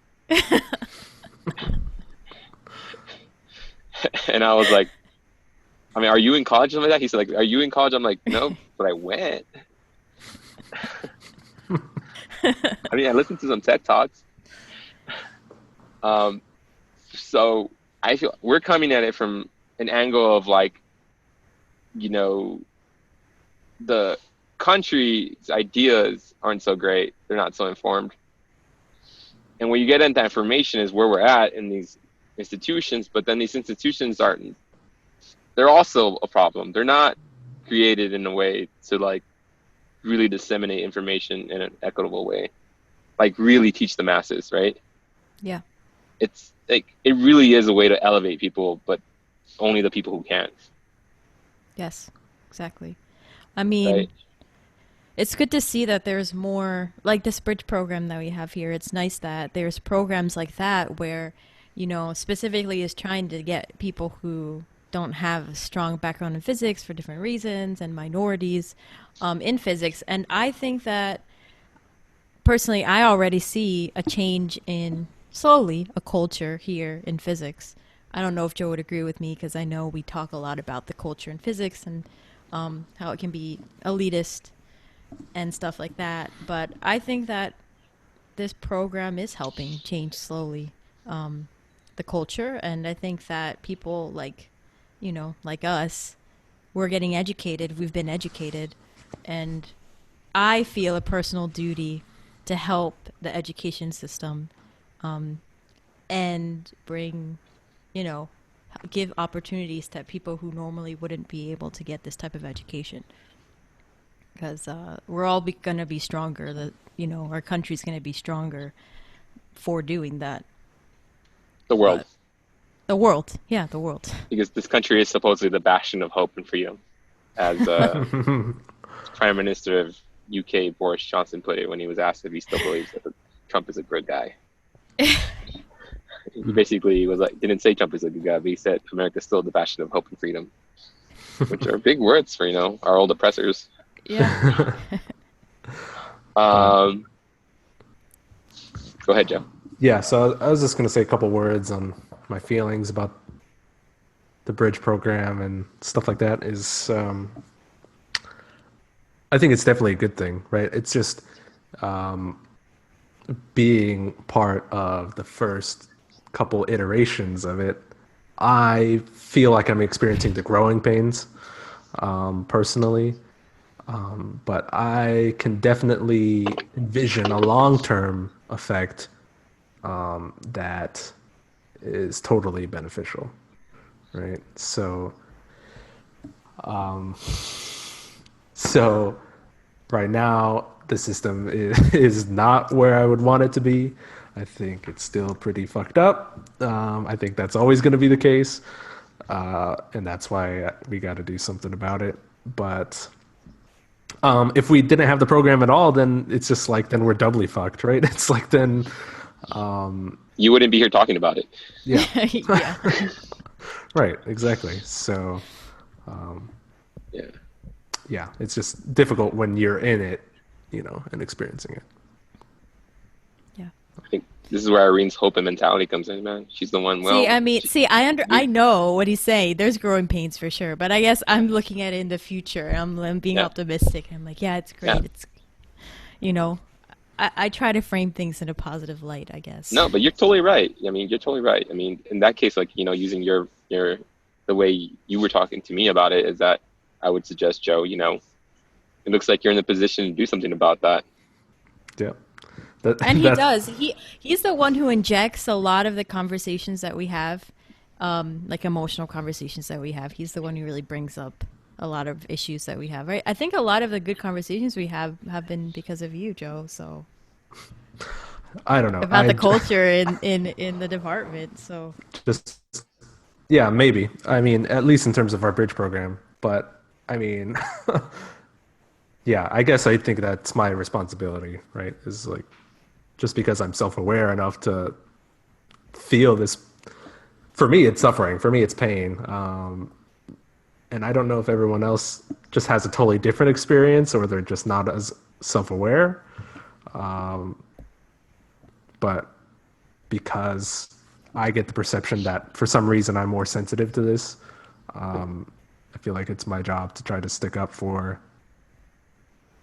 potential future suffering, right? I don't want what happened to me or to, potentially other people just to continue perpetuating just because, people didn't say anything.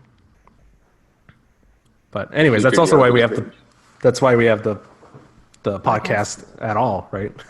Is because felt like we needed another platform to try to elevate these voices. I mean, yeah, we don't get to talk this much while we're in the apartment, Yeah. right? We don't, it's not a platform per se. I mean, it's a platform to those listening at the moment, maybe, but the accessibility is not there. I mean, I'm not recording my conversations, which me and Joe always had great conversations, by the way. And Irene's right. He does open up people emotionally. Made me vulnerable, Joe. I just said it. It's good. So, I mean, talking about emotions, how vulnerable do you think that you have allowed yourself to be emotionally throughout your life? Like none until like I started caring about living my life, maybe. So, when was that? Basically, um, yeah, when I started the physics program, probably Probably like the first time you started college or when you went to. when I came back. Okay. Yeah, but it was more like it was slowly becoming a thing as I started coming back. But then once I ended up in Cal State Long Beach, it was definitely like, oh, hey, like I need to be genuine with everyone. Because again, I came from a totally different department before where I was engineering, where Mhm. I'm not going to say there isn't a lot of toxicity, but there's a lot of toxicity. Yeah, there's a lot of toxicity in general. Like Yeah, definitely. performance in engineering is like kind of like the only thing that matters, really. It's I I got feel an like A. they Did you get sound an even A? more rigid. Did you get an A? Because I got an A. I'm like, And then you start hearing, oh, well, people had access to the test and they all cheated. And I'm just like, right. Which is, it's funny because I feel like if they were in physics, they would have never done that, because once they got into upper grad, they realized that it's all about what you actually know instead of what you can show on a piece of paper. Right. Yeah. Like the actual A doesn't matter. It's more like how you can talk about what it is that you learned, inform yourself about that. But honestly, our physics department really did change me a lot. Otherwise, I think if I would have stayed engineering, I would have fallen into a lot of, I kind of have to be this way because I have to look like I'm an A+ student, because eventually I want to get a good job and stuff like that. Yeah. Yeah. So you'd have to spend all that time. Oh, sorry. Go ahead. No, right. Well, I was just going to agree with you that that our department was. I'm starting to think something else. I really think Cal State Long Beach had an incredible physics department, right? You tell me Galen Pickett was greater than I thought already? That's what I was going to say, right? I think a lot of it has to do with the culture that Dr. Pickett kind of set out to make, right? And like I appreciated it then, but now that I'm experiencing grad school and a completely different dynamic, I appreciate it to like a whole nother level, right? I realize how special that was, right? And I'd love to get him on the podcast sometime soon and talk about it, but That'd be cool. but yeah, so I mean, he was our undergraduate physics advisor, and he, I think, just in general set a culture of like, like if you really want to do physics, you can. There's a lot of that elitism kind of was totally not present, and the physics community, I think, was really social and really involved in a great set of people to work with. So I'm grateful for having that experience. Yeah, definitely. Life-changing.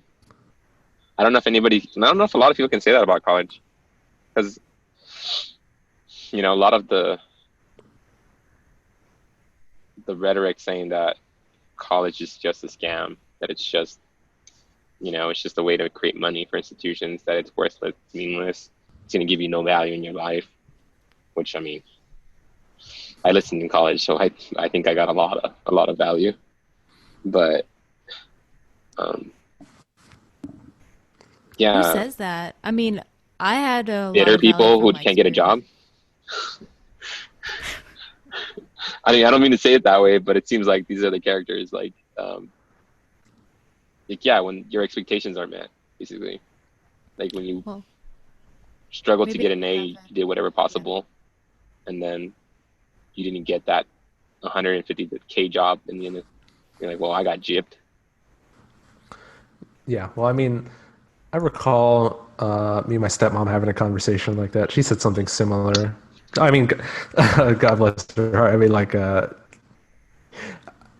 I think I might have I don't remember the context. I think I might have just said, like, oh, why don't you go to college or something and, try to learn something you're interested in or whatever. And she's like, is it really worth it? Like, am I going to get anything out of it if I, like, don't change my career or at all? And I'm like, what is the monetary value of completely changing your perspective on the world, right? And I mean, not everyone has our experience, right? But for me, I personally really value, learning, as I've already said, learning about the universe, and it completely changes my perspective about everything. And it's just like, it changes who you are on a fundamental level.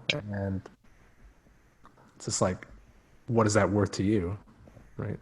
And I feel like it's worth a lot.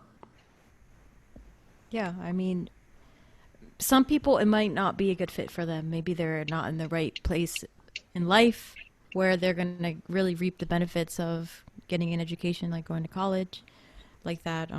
And maybe those are the people that come out and are vocal. But I think that you learn a lot about yourself. I mean,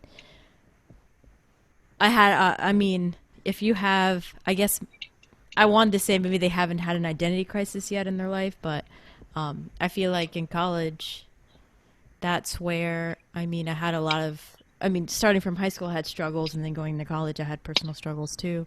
And then that's a lot of where I had to basically pull myself apart and start putting myself back together and reevaluating who I am and discovering what I wanted for myself. And just that in itself, having a community of people that think differently than me, have come from different places, have grown up in completely different circumstances, like the large variety and like diversity of mind there, who all are there because they want to learn something and they want to educate themselves, and they seem more open minded because of that. I think that is invaluable. I mean, you can learn, you could pick up so many basically experiences from other people there, and you become more open-minded and more empathetic. And that's why I don't understand when people say there's no value, because it's literally, it's like the most valuable thing that you can even get, right? And Culmination of human knowledge for the yeah, past thousands of exactly. years. Exactly. Yeah. um I don't know, and I feel like it's brought me closer to a point of, I guess, what would you say, self-actualization, right? Um, and yeah, I mean, I don't know what else I was gonna say about that. You guys mind taking like a 5-minute break? Sure. Yeah, let me pause. All right, just had a quick bio break, and now we're back. Right, so I don't remember where we left off, to be honest, but Self-actualization, I think, was the last thing I said. okay. Literally the last thing she said. Yeah, well, I mean, I do agree with that. I feel like a more self-actualized person from college, but I guess I wanted to transition to, I guess, a little more political stuff. Well, it's not even the fact that it's political is frustrating, but Topics of today. yeah, yeah. I mean, we could talk about BLM and George Floyd and stuff like that, but I guess I wanted to focus more on ICE and stuff Ooh, like that, because I do and still Corona. see stories about that. I see it's like not the focus, but people haven't lost sight of people being detained and stuff like that. I was wondering if you knew or were aware of any of the details and like how you feel about that stuff that's going on. I mean, specific details or my general ideas on the topic. I mean, I have both. Both, Well, yeah. Um, yeah, yeah, I mean, it's no surprise to anyone that we're in a time where enforcement of immigration has been like at an all-time high, right? And it's not over like the criminal part of it, like the things that you would, as citizens of this country, as people who live in this country, you would be like, yeah, that could kind of make sense. Like, people who are trafficking people for abuse, um, people who are, literally bringing in um, things that can harm us. Um, at least that has some sense in society, that has like, you know, whether it be drugs and why drugs are coming in, that's a whole nother question. Um, but, but just like everyday people like me who are like under the guise of like, you're next kind of thing. The numbers are just at an all-time high, but also like the treatment, like the dehumanization of people is at an all-time high. That's that's where we're at with the policies that this government has chosen, that our president has chosen to follow, be it his own ideas or be it the ideas of his cabinet. Will we ever really know? I don't know. Will it ever be like, oh yeah, they did this? I don't know, but I mean, it comes with the privatization of detainment and, how their scope of like the economy was going to work and all that, how it all ties in together. It's just leading to the dehumanizing people and putting them in cages. Like that is beyond like, you can't question that that's what's going on. When you're in a tent house and that's how you're being detained, like, that's just, I mean, I have no other way to look at it, but like, it's just morally wrong. It's not what this country is about. And it doesn't matter that they broke the laws. You don't dehumanize people just because they broke the law. Yeah. I guess when I think about stuff like that, it makes me think of George Carlin's last special about the last thing he talks about is human rights and where they come from. I guess it goes back to what you're talking about, entitlements. And I guess I question why people like American citizens feel entitled to the rights that they have because they're born here, right? What is so special about being born in this specific place, right? I feel like if we're going to have rights as humans at all, they should be accepted universally, right? And if we can't recognize those universal rights aren't being met, then what are we doing as a human species? Right? Maybe it's a little naive, a little optimistic to think that way, but it's just like, if you can't answer the question of where do your rights come from and why they come from there, then what is it that we're doing? I mean, right off the top of my head, I can think of maybe two things.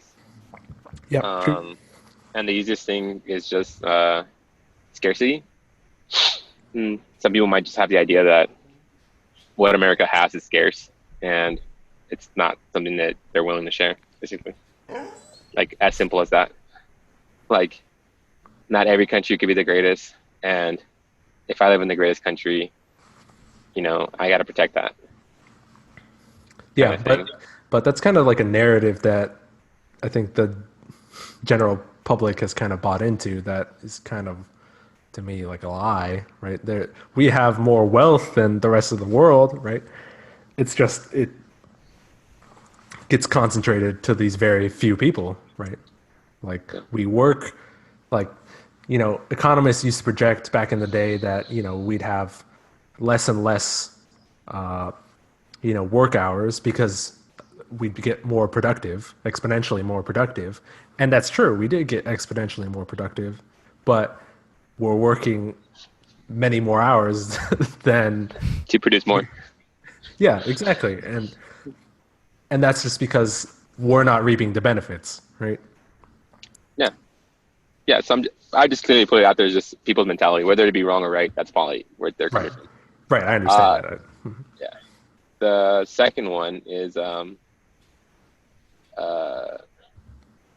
geez, did I just blank out?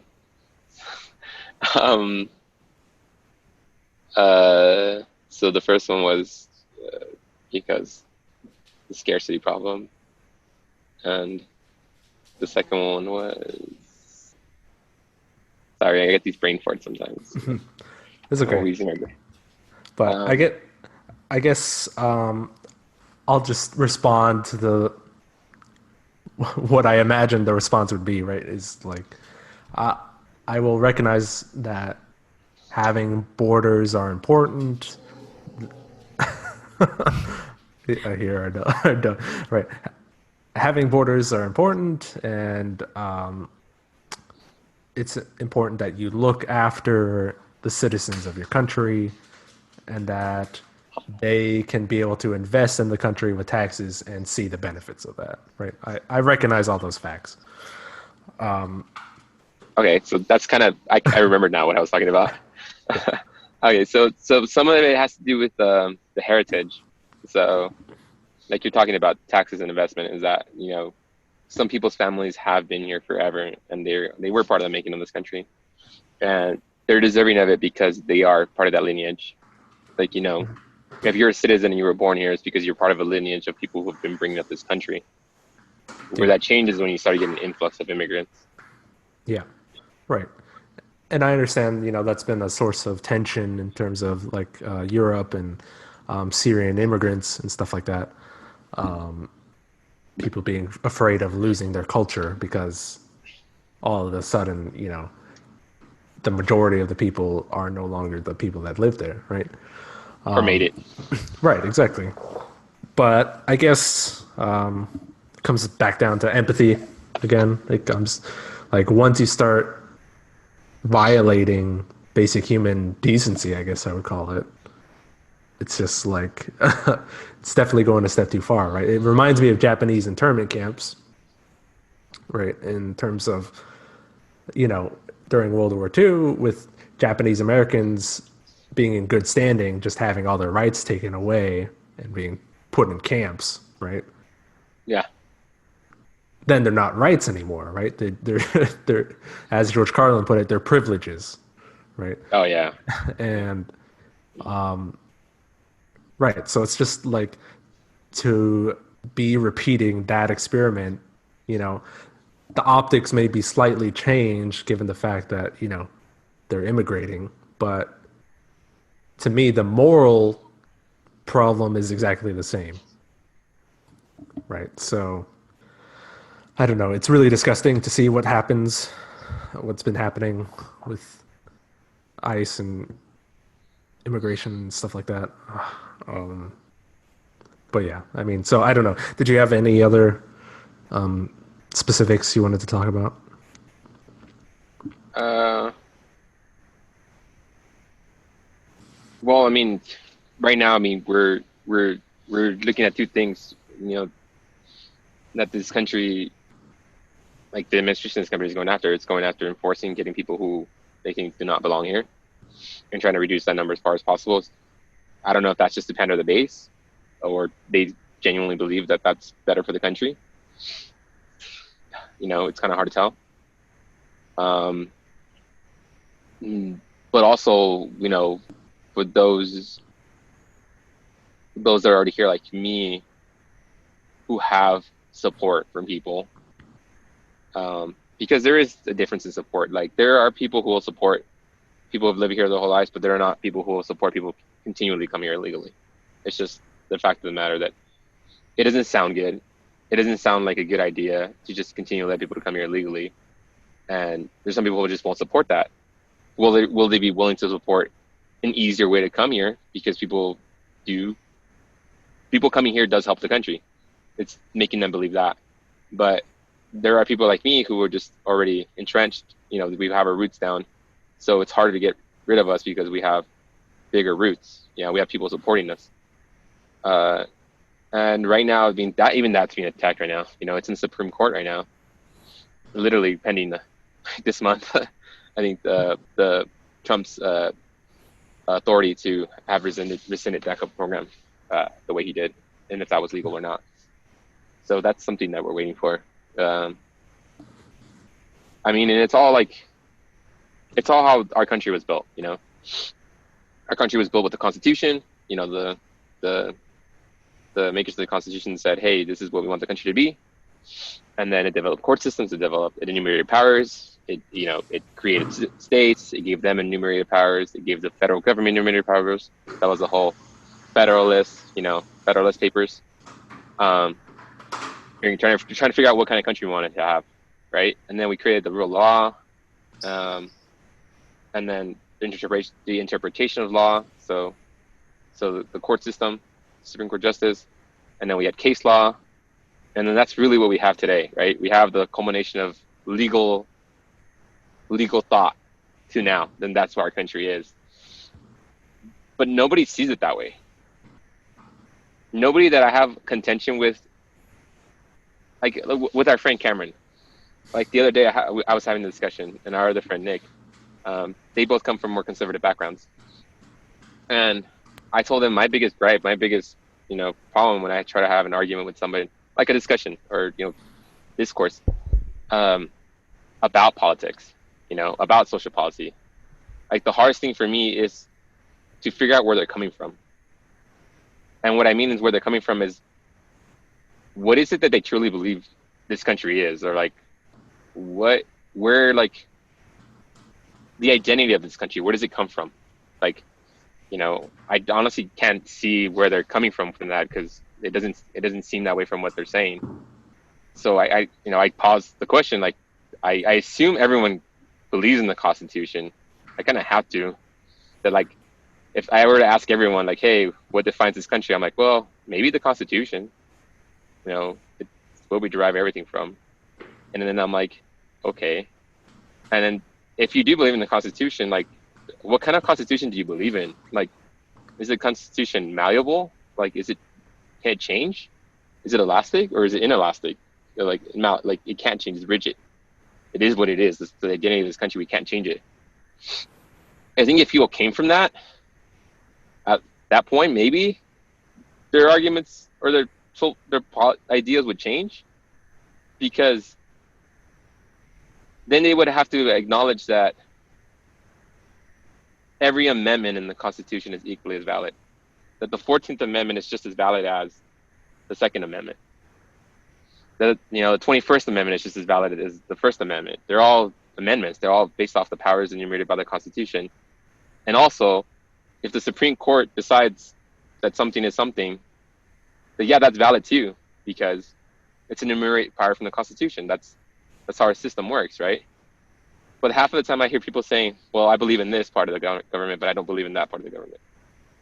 But it's like, doesn't it all come from the Constitution in the end? I have a hard time with that part. Like, what is it in this country? What are we trying to hold on to?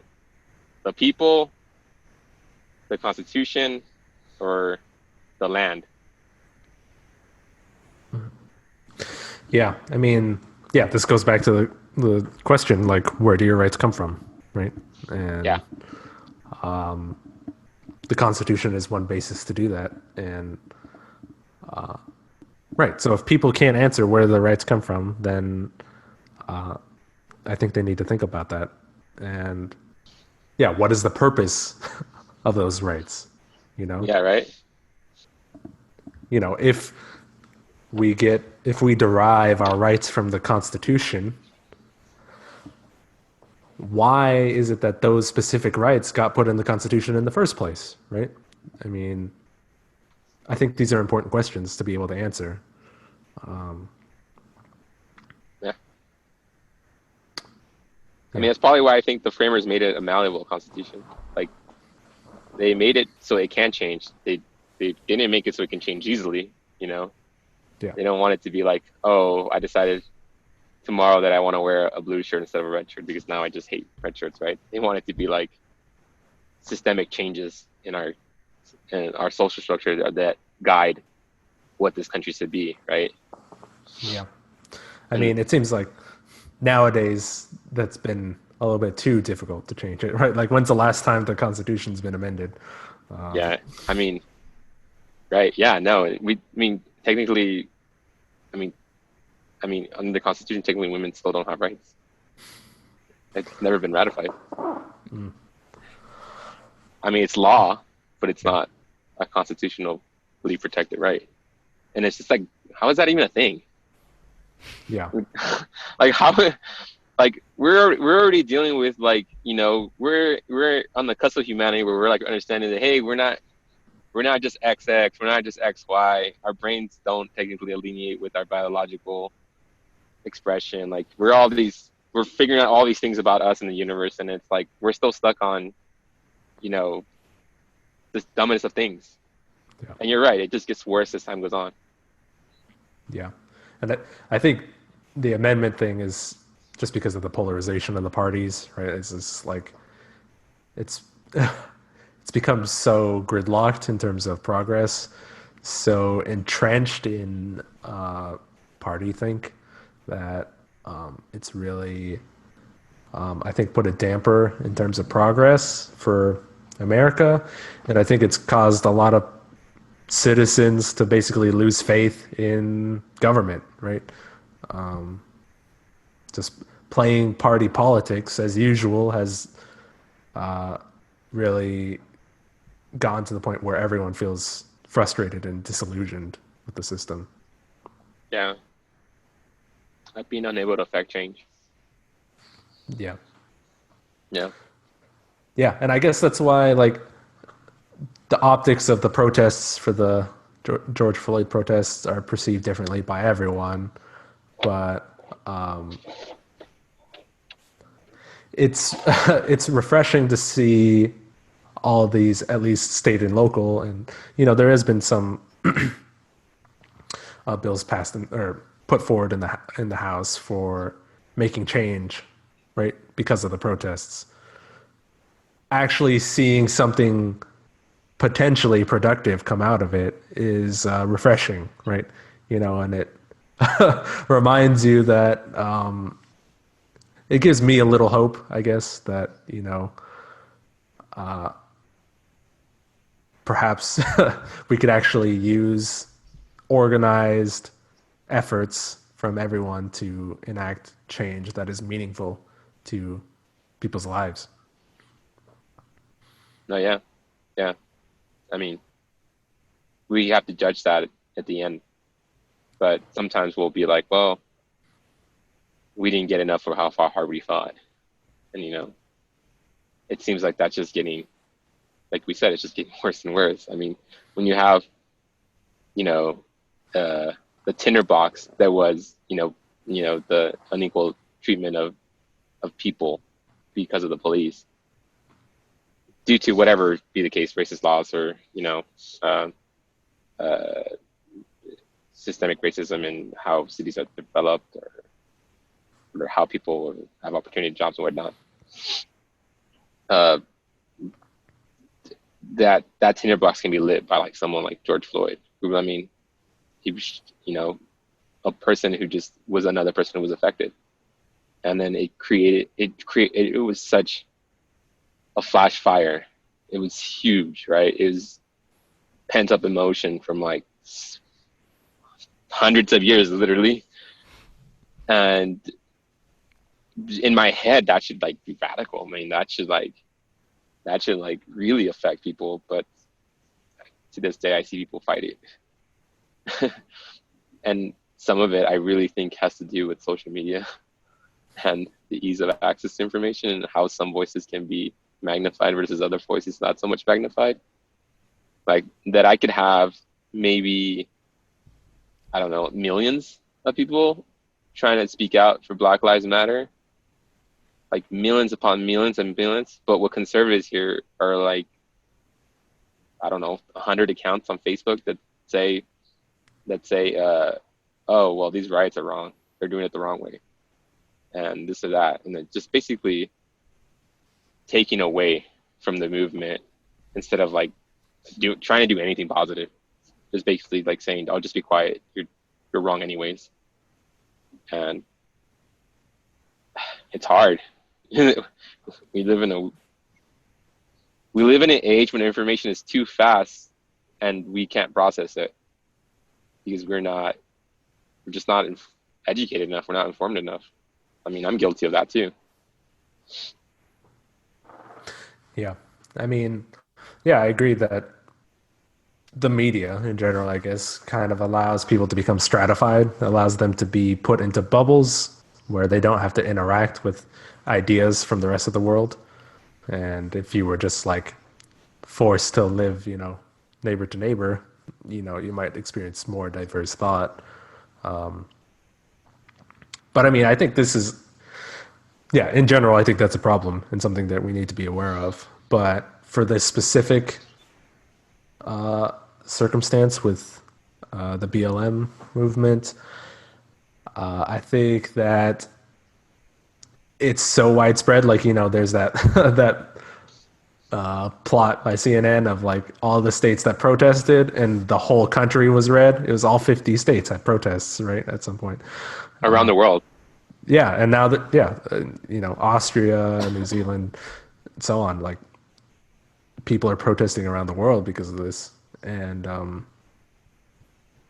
think that would make it like, even if there are like those groups stuck in their bubbles, I don't know if how Cameron feels about it or so on, but even if they're stuck in their bubbles, right? Like the proportion of the population that is, moving forward with these ideas, they're going to get left behind, right? Like whether they like it or not, they're going to have to engage with the rest of the world at some point, you know. Yeah, It's just how I feel about it. yeah. I mean, that's kind of I think what people are trying to push right now. They're trying to increase the volume so that I mean you're forced to listen to it. It doesn't matter if you put your blinders on or your headphones on. You know, the stampede's coming. Um, that's a good thing. Right. And It, I guess, showing some sympathy to the other side. Like I do think it's important to recognize minority voices. Obviously, um, if the shoe was on the other foot for some other issue, like if it was me in the minority group, I'd feel pretty bad. But yeah, I guess my standard for these types of for any type of issue is just showing human compassion and empathy, and you know, uh, lessening the suffering of conscious beings all across the world. Whatever maximizes well-being is what I'm interested in. So, but Irene, any thoughts? I don't know what to say right now. I mean, difficult topics. They're not. They're not things we have the answers for, off the Yeah. cuff of our hand. Um, I guess you mentioned something about social media. And what was it that you said about social media exactly? Oh, I mean, it was a double-edged sword. I should have said the other part too, but um, that sometimes. So I was speaking point to a very specific point of social media and like how their algorithms work and how some voices get like the minority, like the super minority might have their volumes too high. Oh, So yeah. like, yeah, but I should have also said that in the case of BLM, I mean, social media is what's helping drive this movement. Yeah, yeah. Otherwise, we couldn't have this kind of connection. Yeah, that's true.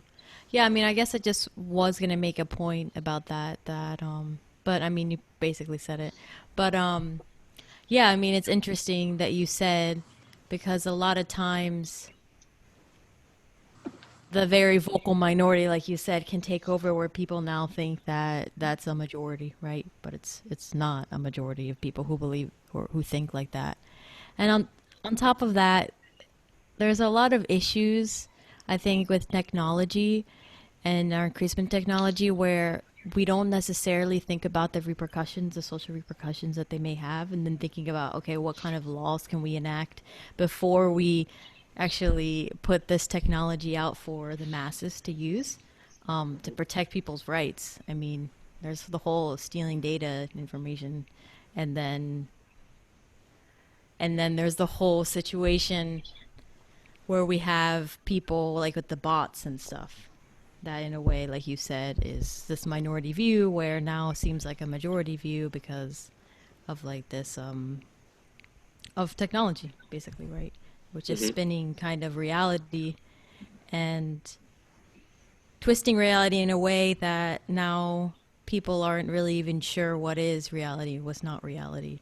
So it's, I guess the big question is how do we come back from that? How can we create an environment where people can feel that the information that they're getting is true information, is real information, and not dismissing things because someone says it's fake, and so on.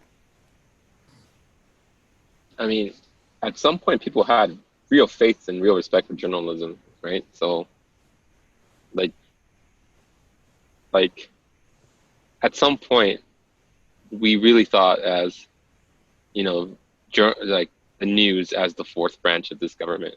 That without news, we couldn't check. Like as citizens, we could not check the government.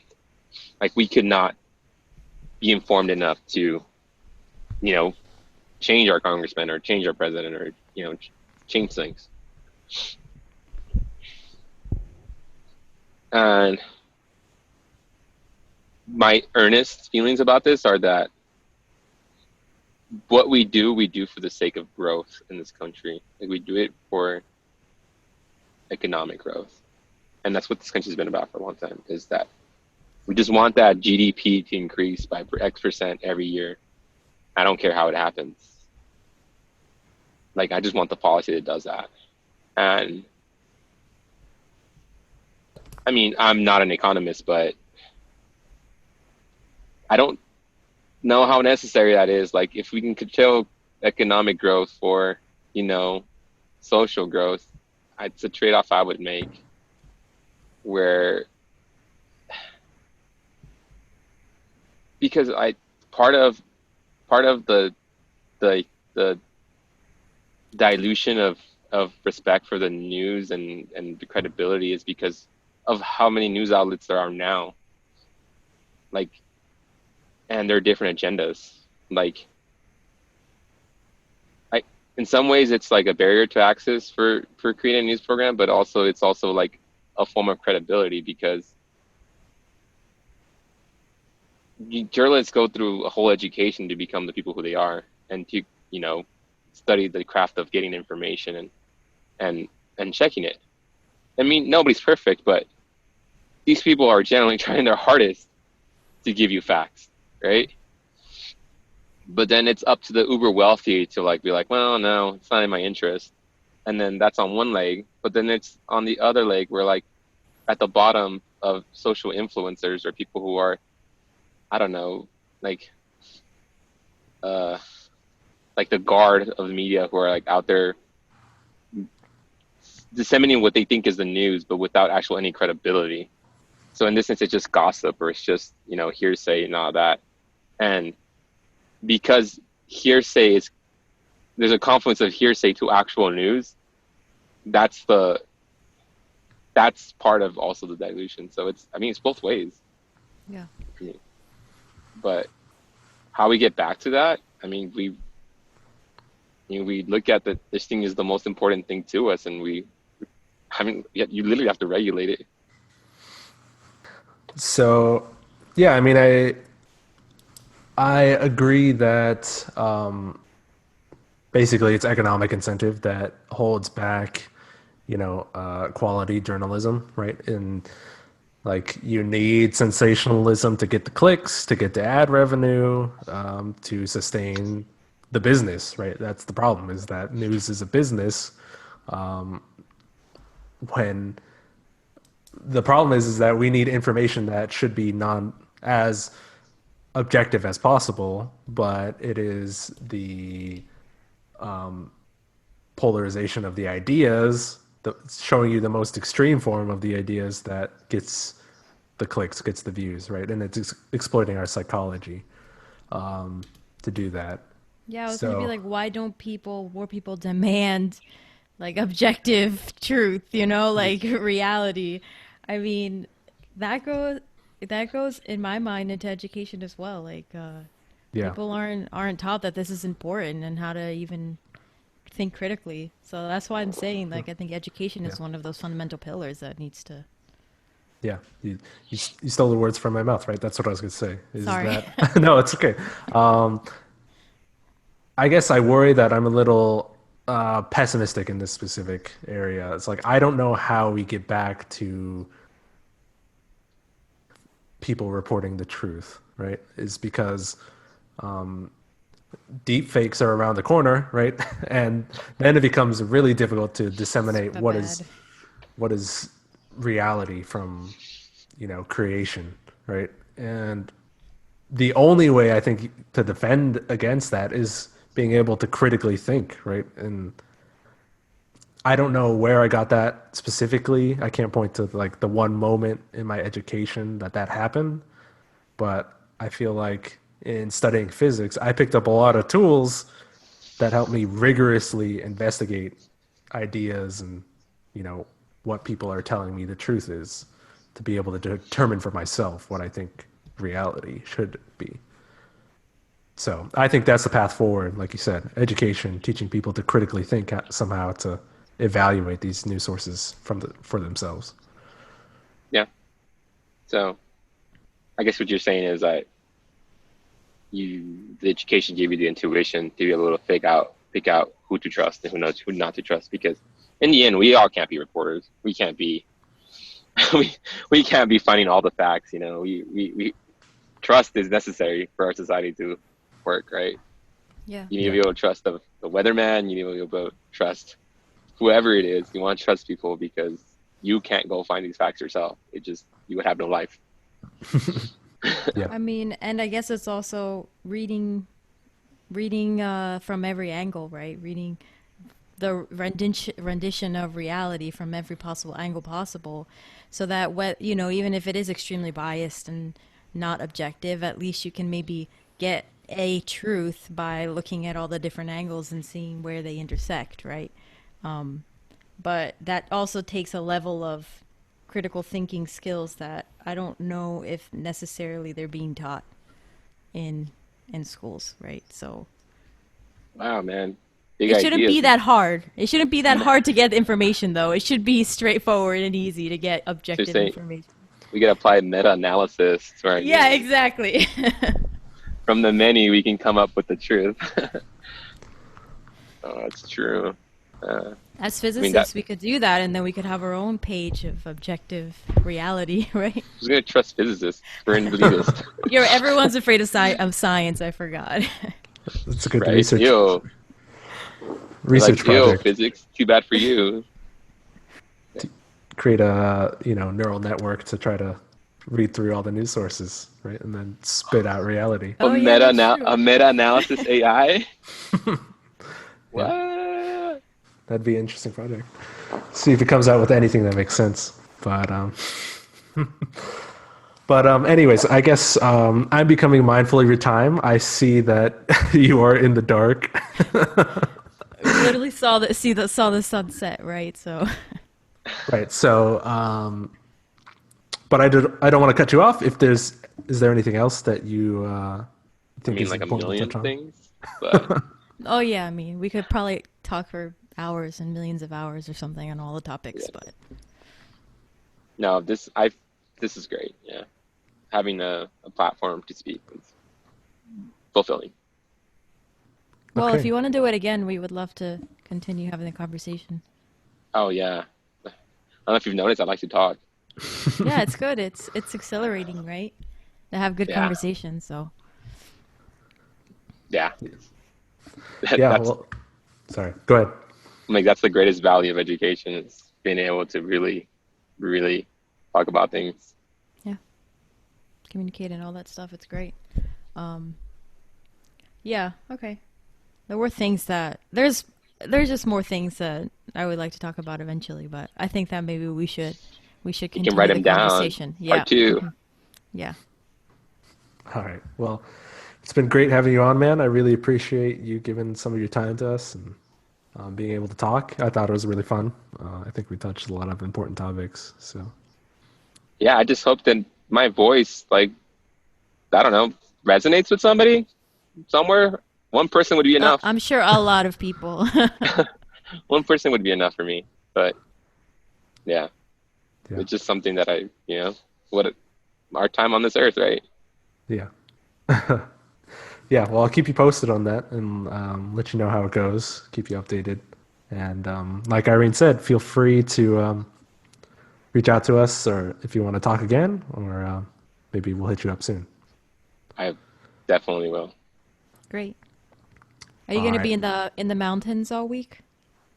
Just this weekend, I'll be rock climbing. Yeah, Okay, cool. the other part of my life. Yeah, that's great. You need that. You need to go back to nature. Just get rid of all the thoughts and do something physical too. I come from dirt. Yeah. From dirt. Right. So, okay. I guess wrapping up the podcast. If you made it this far, thanks for listening. We love you. We appreciate you as well, giving your time. And follow us on Facebook. I actually curate that at Beyond the Physics. Favorite us. Give us 5 stars on your podcasting platform. I have a Twitter, Beyond Physics, but I don't use it. Feel free to follow us there. And I'll give you one more opportunity if there's anything you want to plug, Jesus. Yeah, follow Beyond the Physics. Great. Oh. I mean, we talked about non-biased news and what it's worth to you. So maybe look, NPR, local Yeah. radio. It's kind of worth it. Yes, great. Yeah, that's true. I listen, I support. Good plug, right? Okay. All right. Anyways, it's been a pleasure. We'll see you guys on the next one. Bye.